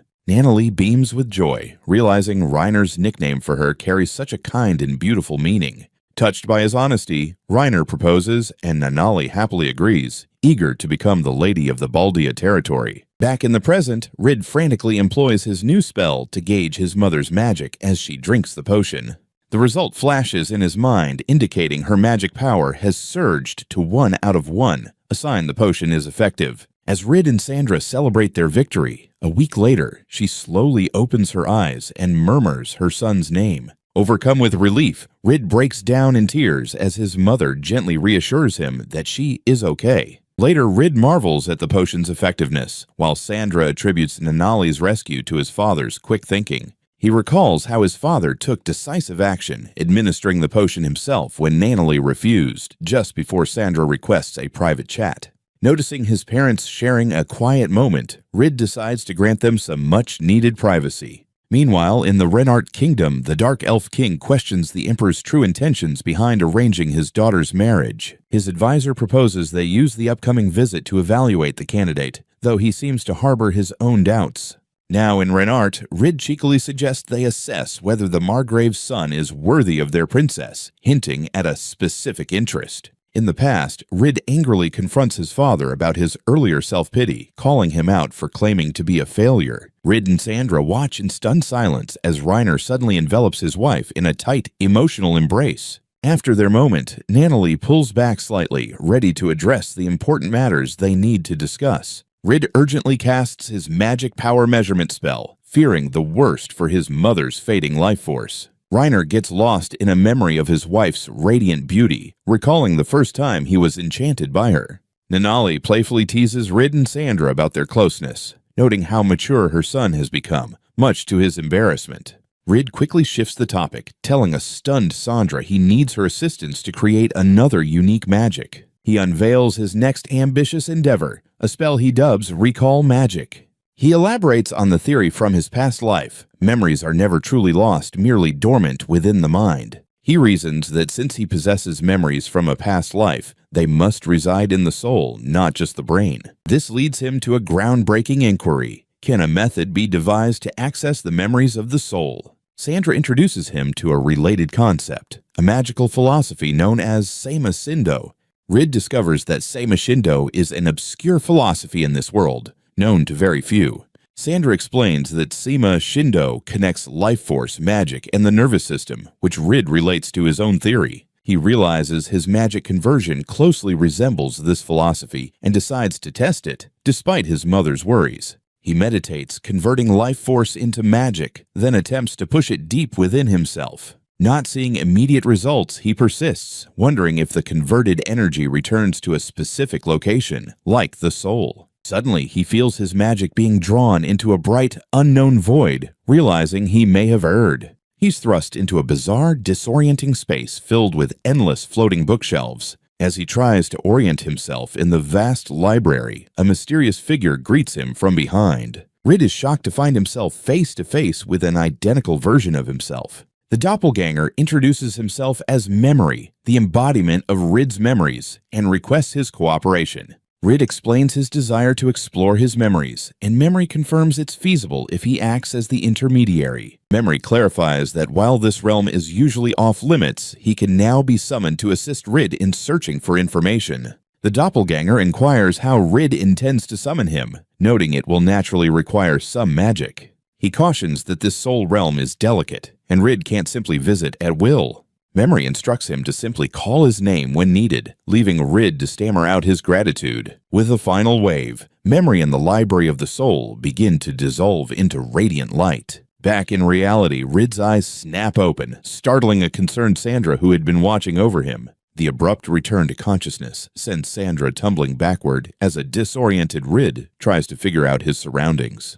Sandra glares at him, explaining she was startled when he suddenly shouted after being completely still. He apologizes for causing them worry, as his mother notes from her bed that he was out for quite a while. Rid ponders his hands, recalling his doppelganger's final cryptic warning about a perilous place. Rid expresses regret to Sandra about the unsuccessful experiment, confessing he feared he might not return. In his room, he quietly experiments with his newfound ability, softly uttering the name of his doppelganger, Memory. A voice suddenly resonates in his mind, affirming that the link to his soul's library is genuine. Memory playfully mocks him, delighted that their minds are genuinely connected, which slightly irritates Rid. The doppelganger inquires about his search intentions, but Rid clarifies he was merely testing the link. Promising to return when summoned, the presence of Memory gradually dissipates from Rid's consciousness. Later, Rid checks on his mother, who appears much better due to Sandra's careful potion administration. He smirks, noticing his usually quirky tutor is putting on a perfectly composed act for his mother. With renewed determination, he pledges to develop a permanent cure to save his mother and others suffering from her illness. His intense concentration shatters when Sandra teasingly accuses him of having inappropriate thoughts, which he vehemently denies. Since his mother's collapse, Sandra has taken on the role of her primary caregiver, even mastering Rid's magic measurement spell. Noticing Rid's serious demeanor, Sandra asks what's troubling him as he gazes into the distance. His mother gently cautions him against overthinking, but his mind is already set on his next course of action. Emma interrupts their quiet moment, reminding Rid that his father has summoned him for an important conversation. Reiner greets him with a serious expression, announcing that their itinerary for the trip to the Renard Kingdom is finalized. The reality strikes Rid, jolting him as he realizes his journey is about to commence. Rid's trip has another purpose. The moonlight grass for the potion can't be grown locally, leading to a supply crisis. He remembers Renard's advanced farming techniques, hoping to establish a trade route and uncover clues for his mother's permanent cure. His father warns that while the Renate king is cooperative, certain noble factions strongly oppose the marriage. Reiner reveals the grim possibility that these factions might attempt to eliminate Rid from the competition entirely. Rid realizes that being a candidate means he'll be pulled into the Imperial Court's power struggles, a precarious position. He questions how his father knows so much, and Reiner explains that a nation is never united, and he must gather intelligence to safeguard their lands. A sudden realization strikes Rid as he contemplates his father's words. He asks if they have a spy in Renard, and Reiner cryptically assures him that he will teach him the art of espionage later. Meanwhile, a Renate noble named Norris argues that marrying a Margrave's son from the border is a brilliant political strategy for them. The Renard king seems to concur with Norris's viewpoint, yet his expression reveals deep reservations. The noble Norris Tamuska respectfully offers his advice, framing it as a simple suggestion following the marriage proposal. The king reluctantly acknowledges that Norris's arguments hold merit, though his demeanor remains troubled. Alone, the king fears that Norris is using the marriage to infiltrate the empire and incite a rebellion, leading to further conflict. The king's son bursts in, angrily demanding to know why his father is sending his sister Farah away as a political hostage. Prince Rains enters the throne room, formally addressing his father with a serious expression. He clenches his fist, arguing that his 6-year-old sister Farah shouldn't be married off to just anyone, especially outside the kingdom. The king explains that this is a crucial political alliance, urging his son to grasp the harsh realities of leadership. The prince erupts in fury, adamantly refusing to accept his father's political justification. The king observes with a stern gaze, believing his son is still too immature and emotional for a prince. Ordered to calm down in his room, the prince reluctantly apologizes for his outburst and turns to leave. As he walks down a corridor to cool off, he spots his sister Farah approaching with her attendant. The princess calls out to her brother, surprised to see him, explaining she was on her way to visit their mother. Farah greets her brother with a bright, innocent smile, completely oblivious to the political chaos around her. She asks why he's upset, surprised to learn their father was angry, as Rains explains he was told to calm down.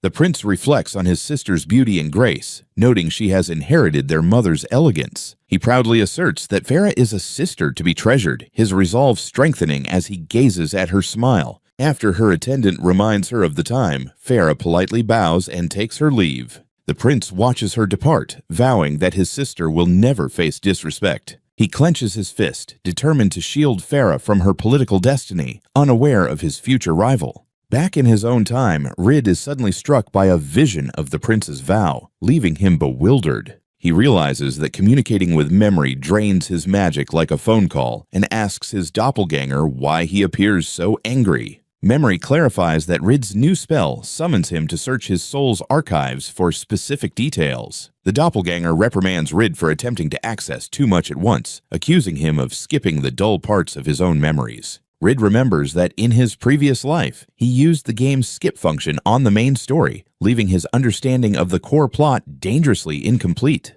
Rid remembers that in his previous life's game, Renard had a prince named Rains, who turned out to be quite handy. He opts to inquire about how the memory retrieval process actually functions. Memory explains that only information learned consciously is readily available, while passive memories are nearly impossible to retrieve. The doppelganger likens the challenge to searching for a single torn piece of paper in a massive landfill, yet Rid agrees to give it a shot. The focus shifts to his training, where Rubens insists Rid concentrate more on his movements. RID collapses, completely winded from the rigorous physical demands. His knight instructor declares it's time to commence the next training phase, magic-based body enhancement. Rubens elaborates that genuine enhancement involves channeling magic throughout the body, a skill that requires instinctual practice. The two prerequisites for this ability are revealed: mastering magic conversion and attaining a specific level of combat skill. Rubens encourages him to sense the magic flow instead of overanalyzing it, leaving Rid completely astonished. Rid hits the ground, utterly defeated, realizing how vastly different his stamina is compared to his seemingly tireless knight. A sly smile spreads across Ruben's face as he accurately deduces that Rid has been utilizing body enhancement all along. Energized by a new challenge, Rid vows to master body enhancement and finally triumph over his instructor in a daring training match. He quickly comprehends the concept, realizing his magic training with Sandra has made him a natural at this skill. The knight reflects that with such talent, Rid will have no peers his age in a decade, much to the boy's smug delight. The training escalates as Rid is instructed to sustain his body enhancement while sprinting at full speed. A montage illustrates his relentless training routine, from basic conditioning to sparring, even envisioning himself as his own cheerleader. Their sparring intensifies with a determined Rid pledging to land a hit while Rubens effortlessly deflects his strikes. He realizes that since mastering the new technique, his training has become significantly less exhausting and far more enjoyable. However, he acknowledges that the considerable gap in experience, reach, and physique means he still has a long way to go. A fierce urge to win surges through Rid as he lunges forward with all his strength. He attempts to leverage his smaller stature, hoping to deliver a single, decisive strike. But Ruben effortlessly catches him, commending his bravery while labeling his move as a poor choice. The knight concludes the session, noting that Rid's determination is commendable, even if his technique needs work. Ruben smirks, revealing that as a special instructor, he's merely been playing with Rid so far. Rid is taken aback, realizing the grueling session was just a light warm-up for his mentor. Their training is interrupted by the sudden appearance of his father, Reiner, who was held up by paperwork. Reiner asks if the teasing has concluded, much to Rid's utter astonishment. His father then challenges him to a duel, eager to test Rid's full strength, including his new body enhancement. With a determined grin, Rid accepts the challenge, ready to face his father in his first real match.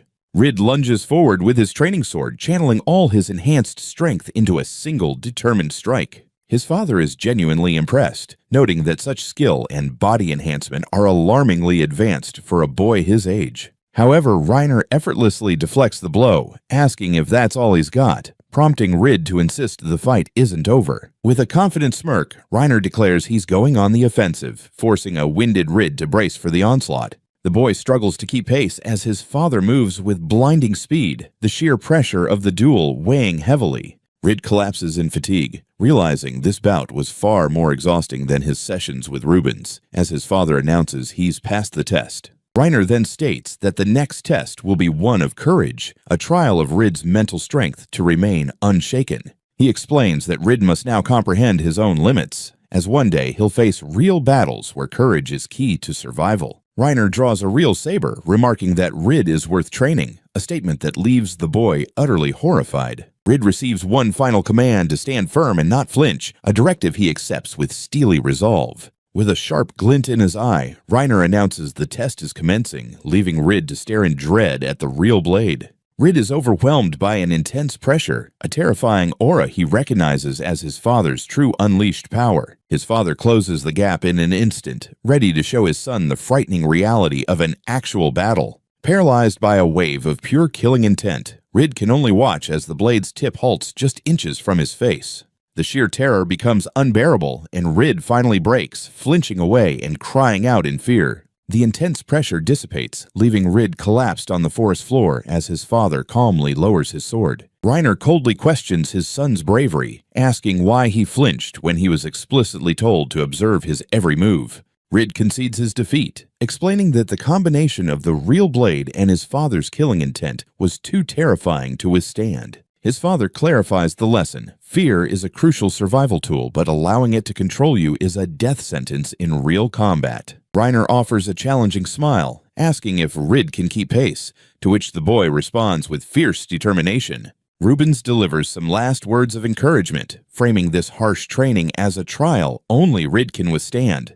Reiner kicks off the next round, instructing his son to mimic his every action without hesitation. His father unleashes another rapid swing, pushing the boy's determination to the limit once more. Rid quakes with fear, but steels himself, understanding that this daunting challenge is vital for his survival. His father barks another command to keep his gaze steady, as Rid fights back tears to maintain focus on the blade. The boy concentrates hard, his eyes following the lethal path of his father's sword. Reiner halts, smirking as he observes that his son is finally beginning to handle the pressure. A breathless Rid can't believe there's more to come, just as Rubens announces the next phase. Reiner draws a line in the dirt, daring Rid to pass him and his saber to reach Rubens. With fierce determination, Rid accepts the challenge, prepared to confront his father's ultimate test. Rid evades his father's initial block and makes a dash, initiating the daunting trial. He's left gasping by his father's astonishing speed, a blur of movement he can barely grasp. But as he adjusts to the tempo, he starts to believe he might actually have a shot at winning. With fiery determination, he resolves to demonstrate the full extent of his training to his father. He plants his foot firmly, summoning all his strength for one final decisive charge. Drawing on his connection with his mentor, he envisions them cheering each other on toward victory. The boy launches himself forward in a desperate leap, aiming to cross the line and reach Rubens. His instructor catches him, bursting with pride and tears as he praises the boy for his achievement. His father announces the training session is over, adding with a sly grin that he'll be joining in from now on. Rid is left speechless when his father declares this grueling trial will now become a regular occurrence. Rid tearfully expresses his gratitude to his father, who suspects the boy's thanks might be a bit misplaced. Their intense training session is interrupted by a small voice calling out to Rid from across the field. His younger sister Melty rushes in with her maid, having witnessed the entire ordeal. With puffed cheeks and an angry glare, she prepares to defend her brother's honor. Melty confronts her father, accusing him of bullying Rid while delivering a series of tiny indignant punches. The maid explains that Melty insisted on watching, prompting the little girl to tearfully declare her hatred for her father's meanness. Taking her brother's hand, Melty declares that his training is officially over and she's taking him away. Rid gently reassures her that their father was only being strict for his own benefit, comforting his protective little sister. Later, a downcast Reiner laments that his daughter now despises him, only to be startled by his office door swinging open. A shy Melty stands in the doorway, timidly apologizing for her earlier harsh remarks. Reiner gently comforts his daughter, who is overwhelmed with tears of gratitude for his understanding. Melty clings to her brother, making him promise to be her protector and return home safely. Rid whispers a final goodbye to his sister, while their father observes the touching moment from a distance. Melty then rushes to her father, tugging on his leg to grab his attention one last time. Reiner scoops her into his arms, promising to return as soon as possible, much to Rid's mild annoyance. With a radiant smile, Melty seals the promise with her father, her worries finally eased. Sandra confidently assures Rid that she will look after his mother using the magic he taught her. With his family bidding him farewell, Rid embarks on his journey to the Renat Kingdom, filled with renewed determination. Meanwhile, deep within the demon forest bordering Renart, two enigmatic creatures are about to cross paths. In the pouring rain, a small, unknown being peeks out from the safety of a hollow tree. The tiny creature is immediately confronted by a gigantic winged snake that emits a terrifying roar. Terrified, the slime realizes it's trapped by a green snake and desperately wishes to escape. The monstrous snake lunges forward, its jaws wide open and ready to strike the defenseless slime. But just before it can deliver the final blow, a fierce black beast intervenes with a powerful counter. The mysterious creature swiftly dominates the snake, leaving the little slime in stunned silence. Standing triumphantly over its vanquished foe, the black beast licks its chops, its power undeniable. The slime is utterly captivated, filled with admiration for its cool and formidable savior. The beast watches the slime bounce away joyfully, having saved it from certain peril. It wonders why a solitary slime, the weakest creature in the demon forest's food chain, would be in such a perilous situation. Unlike typical slimes that split apart, this one gathered magic until it developed a unique and powerful emotion. The creature glares fiercely at the quaking slime, clearly irritated by its unwavering admiration. The slime reflects on its solitary life, opting for isolation to survive until the green snake discovered it. The beast turns around, exuding pure frustration, clearly done with its new shadow. Irritated, the beast questions why the slime is trailing it, but the little one just keeps following. The beast's patience finally breaks as it realizes the slime has no plans to leave. Its size dawns on it, understanding that if it abandons the slime, it will be left hungry. Thus, their peculiar partnership begins, with the beast reluctantly taking on the role of the slime's guardian. Returning from a hunt, the beast brings back a sizable fish, announcing its presence to its new friend. To its shock, the beast finds its messy den completely tidied up, with all the old bones vanished. The beast stares in disbelief as the slime joyfully bounces, showcasing all the leftover scraps and bones. Flustered, the beast tosses its catch to the slime, pretending it's not a reward for the cleaning. It proposes a deal, allowing the slime to stay in exchange for ongoing housekeeping. A new routine forms, with the beast hunting while the slime tidies up, creating a silent agreement. One day, the slime attempts to rouse its sleeping companion, insisting it's time for a hunt. The sleepy beast grumbles that it only hunts when hunger strikes, clearly not a morning creature. Suddenly, it jolts awake, startled to realize it can hear the slime's voice in its mind. The slime explains that its strong desire to communicate must have triggered this new telepathic link. When the slime wishes for a cool appearance like the beast, the creature teasingly suggests making it its bride. The earnest slime takes the jest seriously, vowing to pray daily for its wish to be fulfilled. Soon, whispers spread of a shadow cougar and a slime forming an unbreakable, almost romantic bond. The shadow cougar reflects that the entrance to the demon forest is surprisingly safe, ideal for a weak slime. A strange fragmented thought resonates in its mind, warning against being sold away. Beneath the enchanting night sky, the slime's determination finally reaches its zenith. Excitedly, the slime urges its companion to watch, preparing to unveil a breathtaking transformation. It bursts forth in a dazzling light, its form morphing from a simple slime into a graceful white-furred beast.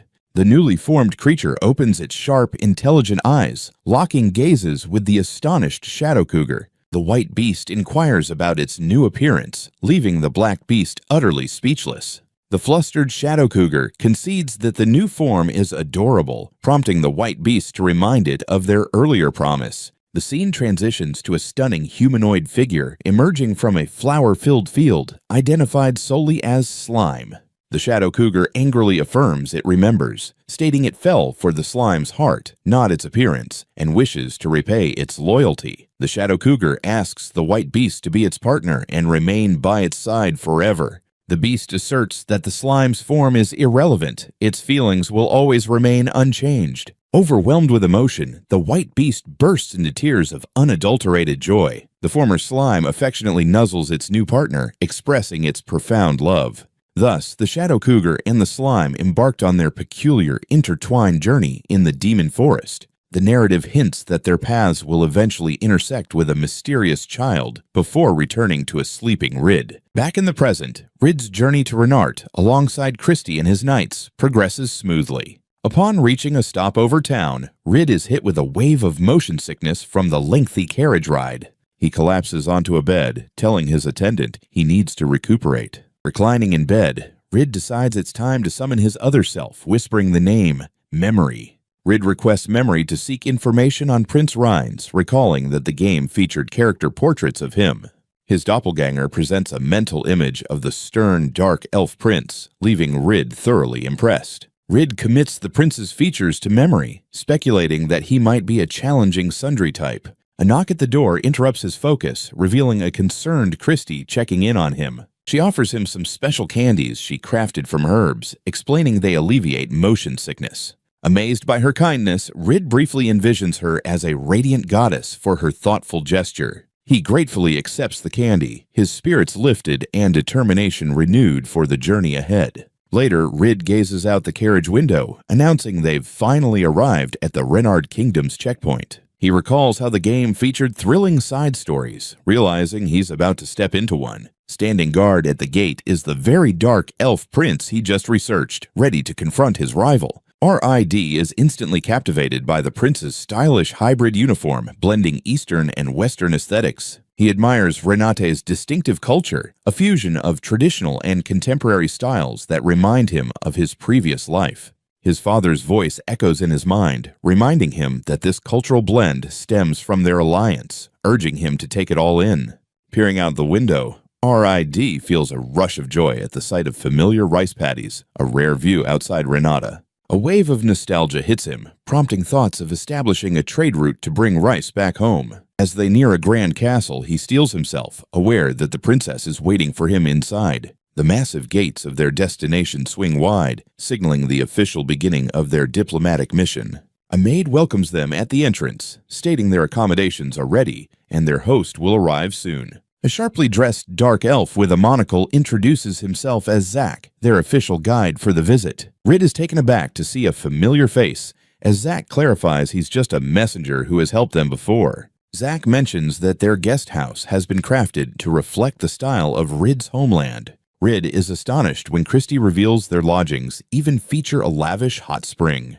Thrilled at the thought of a proper bath, Rid's mind transforms the guest house into a luxurious resort. After the lengthy journey, Rid joyfully collapses onto a bed in his new room, relieved to finally be here. Suddenly, he finds himself face to face with a familiar figure in a maid's outfit, Diana, a skilled knight assigned as his guard. Diana confidently assures the flustered boy that he has nothing to fear while under her watch. To his shock, she starts revealing an array of concealed weapons from her uniform, recommending each one. A panicked Rid pleads with her to stop, overwhelmed by her extreme level of preparedness. From afar, Christie observes in confusion, questioning why a knight would depend on such unconventional armaments. Diana explains that as a woman, she employs these weapons to counter the physical disadvantages she faces against male foes. With a serious expression, Diana shares that she did whatever was necessary to become a knight. Christie playfully suggests that all her efforts must have been for Rubens, leaving Diana visibly flustered. A flashback reveals a younger Diana, inspired to train hard after witnessing a tearful Rubens giving his all. As Rid denies being a crybaby, Diana swiftly shifts the topic, formally introducing herself as his maid during their stay. Rid notes her intimidating demeanor, realizing he's meant to overlook her presence despite being instructed to keep her close. He gazes out over the estate, deciding to let her be for now, but will call if anything arises. Meanwhile, an attendant informs Princess Farah that the Baldia delegation has arrived at the guest house. Farah ponders her situation, aware that her marriage and her guard's roles are political maneuvers to eliminate troublesome individuals. The scene shifts to a young dark elf who recalls being told to abandon his training, feeling bitter about being sent away. The young elf, Asna Randmark, vows to perfect his swordsmanship to become the princess's devoted protector. An instructor harshly corrects Princess Farah's stance, reminding her of the grace expected of royalty. Farah quietly apologizes for her error while her guard, Asna, watches in distress. Asna rushes forward, attempting to intervene and asking the instructor to pause. The instructor, Elthea, sharply questions Asna's interference in the princess's royal training. Later, Asna apologizes to Pharaoh, regretting that her own strictness has only added to the princess's burdens. Asna reflects on her demanding schedule, learning imperial customs alongside the princess she was meant to protect. As she spends time with Pharaoh, Asna's sense of duty transforms into a genuine wish to support her. At night, Farah tries to comfort her anxious attendant, insisting that she is managing her challenging life. The princess offers a soft smile, expressing gratitude to Asna for her unwavering concern. Alone, Pharaoh steels herself, convinced she must endure her harsh reality for the sake of her kingdom. Farah forces a smile through her tears, acknowledging it's a bit sad that her parents seem oblivious to her efforts. Her attendant, Asna, discovers the princess collapsed on the floor, calling out to her in alarm. Later, Farah's mother coldly reminds her that her true fiancé is a prince, not the Margrave's son she is about to meet. The princess reflects on her controlled existence, resolving that she alone will determine who deserves her heart. She recalls a secret journey she once took to the Baldia territory, where she got lost while exploring the outside world for the first time. Farah fondly remembers the kind boy who assisted her, wondering if he still exists and wishing for a reunion. Back in the present, Rid is entranced by a breathtaking portrait of a stunning dark elf woman. As Zack inquires if he likes the painting, a knock at the door interrupts their discussion. Christie playfully mocks Rid for being so entranced, leaving him flustered as he denies it. Zack reveals that the woman in the portrait is Elthea, the king's consort, piquing Rid's curiosity even more. Rid is taken aback, discovering that the woman in the painting is the mother of Princess Pharaoh. Embarrassment washes over him as he realizes he was enchanted by the mother of his possible fiancé. Zack points out the striking resemblance, teasing that if Rid is drawn to the mother, the daughter will surely charm him. Ridge cleverly inquires if Zack is against the marriage, while the attendant simply hopes for the princess's joy. He remembers his father's advice, understanding that Renati is split into factions and he must find his allies.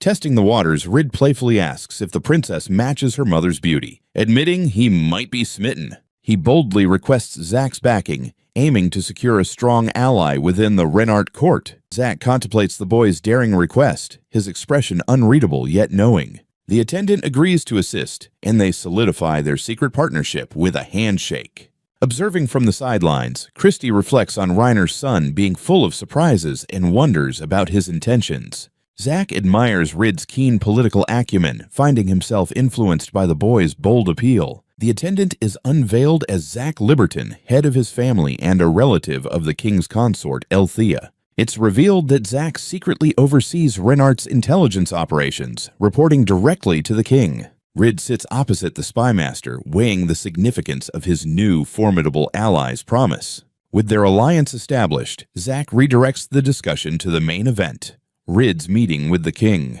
Meanwhile, Princess Farah's guard briefs a stern Prince Rains on the movements of the noble Norris.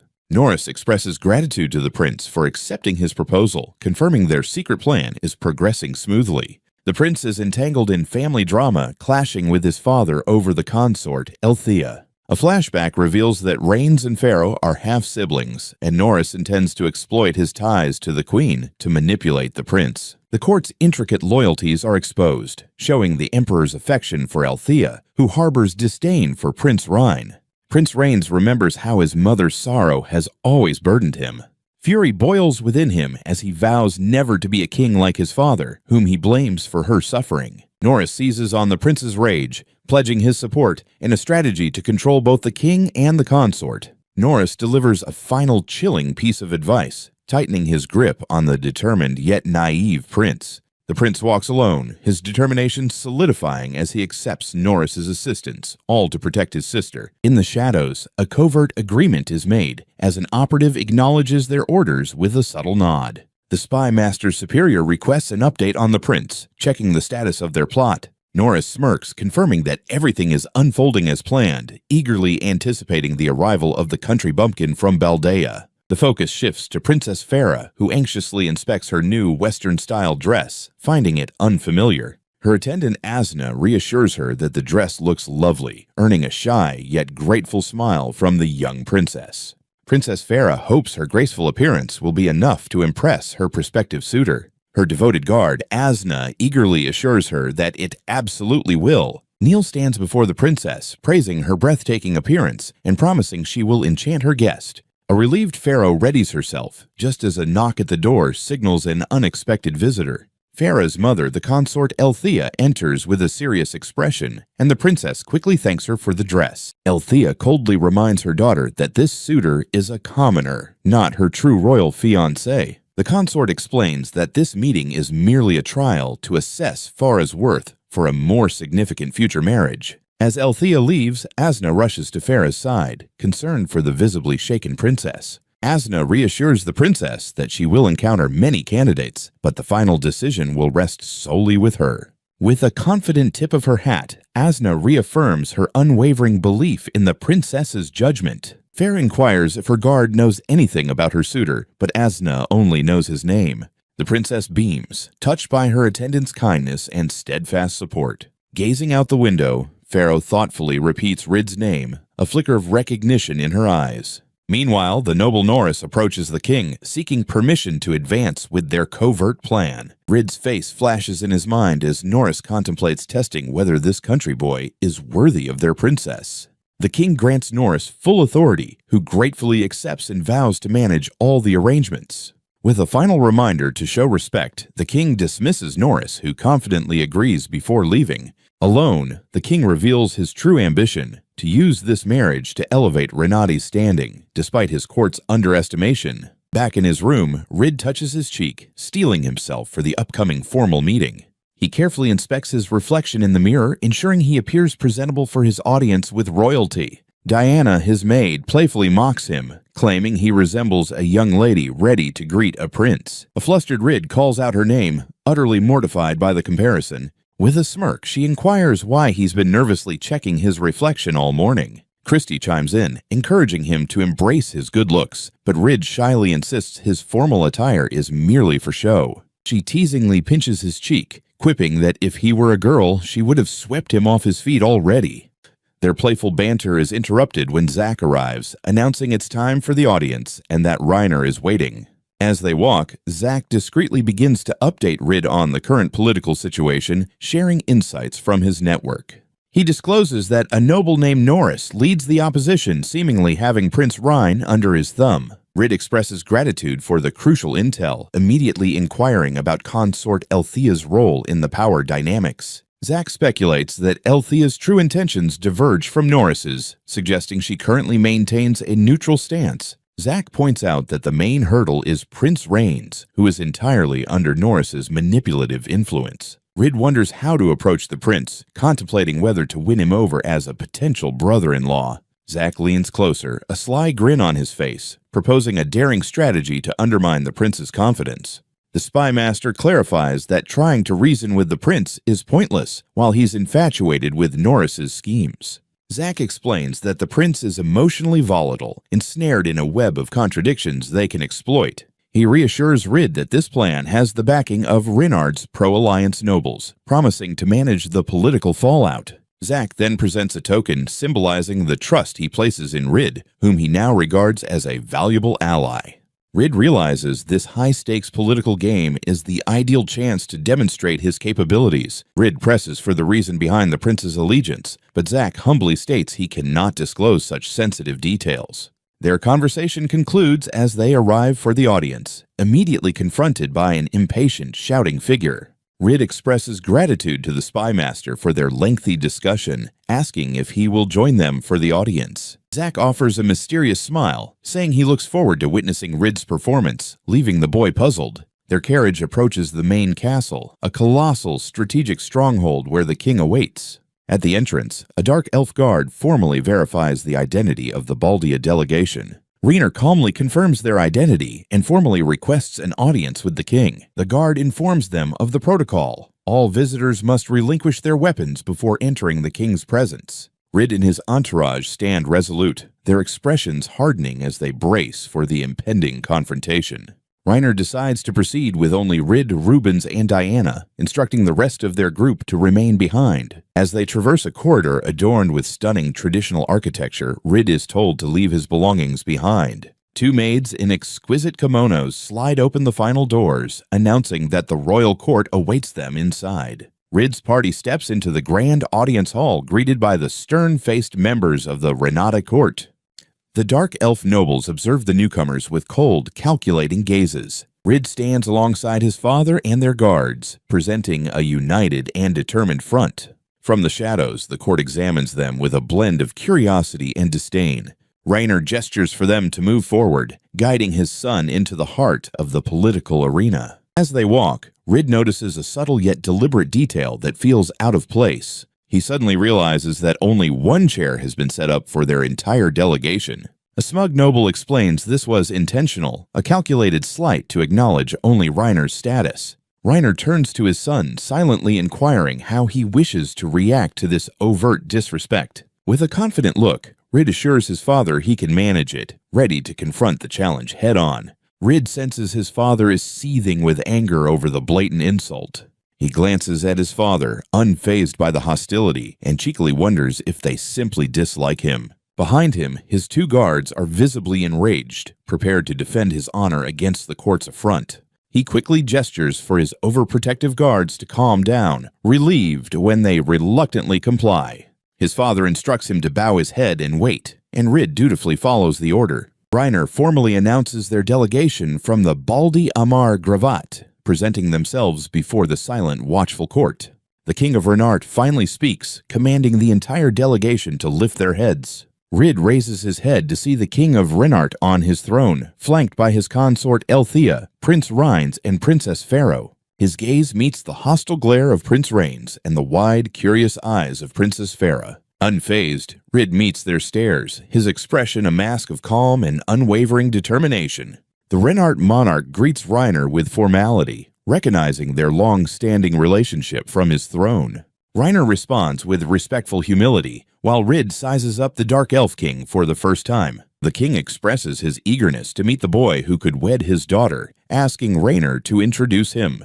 Rid steps forward, bowing confidently, formally introducing himself and sharing his excitement for the encounter. The king observes that Rid shares the same age as Princess Farah, while Prince Ryan glares at the unexpected bravado. With introductions complete, the king encourages his daughter to step forward and present herself. The young princess begins her introduction, stating her name and title with practiced elegance. As she reveals her name, Pharaoh, Rid is left utterly stunned, a wave of recognition washing over him. Rid quickly kneels, formally greeting the princess he now realizes he has encountered before. Farah gazes at Rid's human ears, a sudden memory igniting as she recalls their past meeting. A montage introduces the royal family, the consort Elthea, Prince Rhines, and Queen Elias. King Elias Renate addresses Rid, expressing his hope for a strong relationship between their families. The king puts Rid on the spot, asking for his thoughts on the marriage proposal before the entire court. Prince Rhaines angrily interrupts, accusing his father of foolishness for posing such a serious question to a child. Rid identifies the noble Norris and realizes he must confront both him and the prince to leave a lasting impression. Norris smugly agrees with the prince's outburst, affirming his influence over the young royal. The king calmly requests their opinions, subtly challenging their blatant defiance. Rid contemplates his next move, deciding to say the one thing his adversaries would despise hearing. With unwavering determination, Rid proclaims his absolute commitment to making the marriage a success. His bold statement sends shockwaves through the court, leaving Farah flustered and the king intrigued. The king outlines the political landscape, explaining that their alliance with Baldea deters their neighbors. He then questions the reliability of the Magnolia Empire, putting Rid in the spotlight before the court. Rid counters that from an enemy's viewpoint, the alliance appears weak, but a marriage would strengthen their bond. He elaborates that this union would allow Baldea to justify defending Renati without waiting for imperial orders. The court nobles reluctantly concede to his reasoning, prompting Rid to seize the moment. Rid asserts that convincing their enemies that an attack on Renardi equates to an attack on Baldea is the ultimate deterrent. Prince Ryan furiously dismisses the argument, but Rid calmly clarifies that the real issue lies in how their enemies view the alliance. The prince is left speechless, unable to comprehend the intricacies of Rid's political strategy. Rid confidently turns to his father, affirming that Baldi's army only acts to defend its territory without direct commands. Reiner addresses the court with calm authority, stating that while Rid is a child, his political assessment is undeniably accurate. Rid cheekily adds that he has additional reasons for the marriage, but he'll keep those under wraps until after the wedding.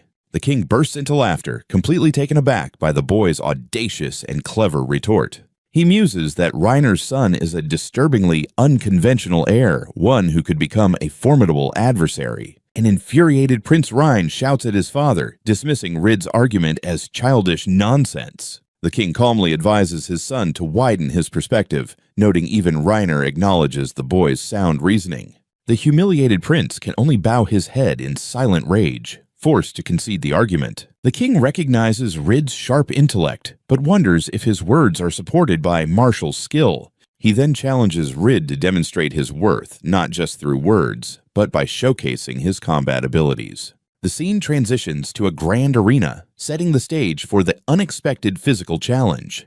A bewildered Rid stands in the arena, questioning how his formal meeting with the princess turned into a public duel. His maid, Diana, hands him a wooden practice sword, which Rid gratefully accepts. She explains that while it's a simple weapon, she personally chose it for him to teach his opponent a lesson. Rid wonders why his personal guard is the one providing him with a weapon for the duel. With an intensely fierce expression, Diana urges him to deliver a severe punishment for the disrespect shown to him. As Rid prepares, he realizes the nobles are still plotting, and his opponent has been switched at the last moment. The king formally introduces Rid's opponent, his own son Prince Rhaines, who stands ready for combat. Rid stares in utter disbelief, unable to comprehend that he's been matched against the prince himself. From the sidelines, his retainers enthusiastically cheer for him to defeat the arrogant royal. He suddenly remembers Zack's advice to shatter the prince's confidence for the kingdom's sake. Rid realizes with irritation that the spy master had known this was the plan all along and kept him in the dark. Prince Rain glares at Rid's smug grin, while Norris observes from the sidelines, irritated by the boy's unnervingly calm demeanor. The king officially initiates the duel, stating it will conclude only when one of them yields or can no longer continue. Just before the duel starts, Rid raises his hand, interrupting to propose an idea. He boldly proposes that only the king should determine when the match concludes. Rid insists on no outside interference, a move that only fuels the prince's growing anger. With a sly grin, Rid glances at the nobles, subtly challenging their authority and plans. The king agrees to the terms, confirming the duel will proceed until he decides to stop it. The prince mocks Rid, claiming his defeat is certain, but Rid dismisses the threat as childish banter. Rain sinks to a new low, cruelly mentioning Rid's ill mother to try and rattle him. The prince's harsh taunt hits home, yet he continues his assault, derisively asking if Rid is just a mama's boy. Rid grips the wooden sword tighter, his patience thinning as the prince crosses a line. He stays silent, realizing Norris orchestrated this entire provocation to throw him off balance. The duel kicks off with both rivals locked in a fierce, unwavering stare. From the sidelines, Norris offers his foolish prince one last smug word of encouragement. Rid calmly questions whether the prince is all talk, flipping his taunts back at him. The prince is left speechless, his arrogance completely shattered by the sharp comeback. Fuming from the insult, the prince lunges forward, raising his sword for a furious strike. Rid effortlessly deflects the powerful blow, halting the prince's attack with surprising ease. The prince stares in disbelief, shocked by the sheer force behind Rid's simple block. In one smooth motion, Rid disarms the prince, sending him crashing to the arena floor. The entire Renard court watches in stunned silence as their prince is easily defeated. Rid stands triumphantly over his fallen foe, casting a long shadow across the arena. He presses the tip of his wooden sword against the prince's throat, ending the match in one swift move. With a cold demeanor, Rid mockingly asks the defeated royal if he has already surrendered. Refusing to accept defeat, the humiliated prince scrambles to his feet, seething with anger. Rid casually turns away, telling the prince he won't be so careless in their next encounter. Infuriated by the blatant disrespect, the prince charges forward, intent on reclaiming his honor. Rid once again parries the attack effortlessly, unimpressed by the prince's clumsy swordplay. He calmly points out that the prince's simplistic strategy is evident on his face. The prince naively believes he can win through sheer force, declaring victory is his if he just pushes through. Rid effortlessly blocks the prince's sword, showcasing his superior skill. With a single decisive blow, Rid sends the prince and his weapon flying across the arena. He aims his sword at the fallen royal, mocking him for being all talk and no action. The Renard court erupts in shocked whispers, unable to believe their eyes. Princess Farah watches in wide-eyed amazement, while her mother remains stoically silent. Rid coldly asks the dazed prince if he has finally come to his senses. He looms over his opponent, stating the vast difference in their power should now be clear. The humiliated prince clenches his fist, unwilling to accept his defeat even as he's told to stay down. He struggles to comprehend losing to the son of a country bumpkin from Magnolia. Rid then reveals his own sword was tampered with, questioning if the prince feels any shame for his unfair advantage. Rid angrily demands the prince rise, his fury ignited by the personal insults. The prince can only stare in disbelief, completely shaken by Rid's sudden intensity. Rid coldly observes that if the prince won't fight, he should just accept his loss and remain down. The prince struggles to his feet, recalling past humiliations and his dream of becoming a worthy king. Determined not to be seen as weak, the prince rises with renewed fury, vowing to defeat his opponent. The prince's eyes blaze with rage, reflecting the image of a calm and composed Rid.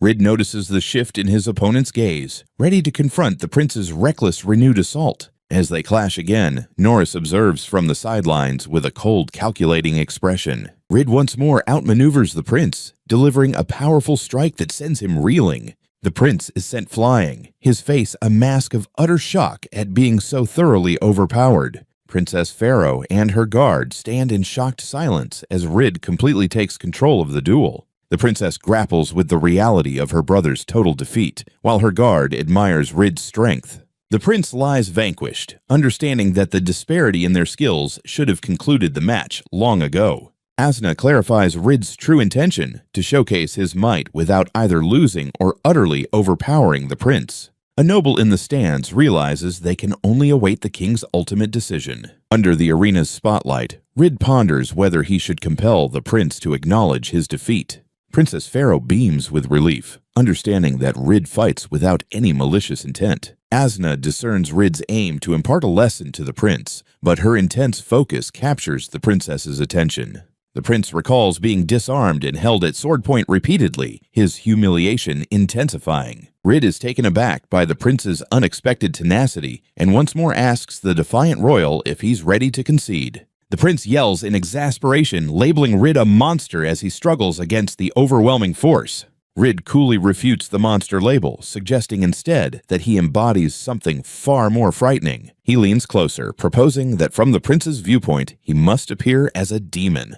With another effortless maneuver, Rid sends the prince crashing to the ground once more. Towering over his opponent, Rid opts for a different approach, questioning the prince's motives behind his earlier insults. He reminds the fallen royal that he was the one who uttered those words and must now face the repercussions. Rid pointedly inquires if the noble Norris was the one who instigated the provocation. His suspicions are validated as he realizes the prince was merely a pawn in a larger scheme. Despite his defeat, the prince angrily vows to never yield, regardless of the consequences. Rid calmly raises his hand, ready to bring the one-sided duel to a conclusive end. With the prince defeated at his feet, Rid lifts his hand, and to the astonishment of the entire court, declares his own loss.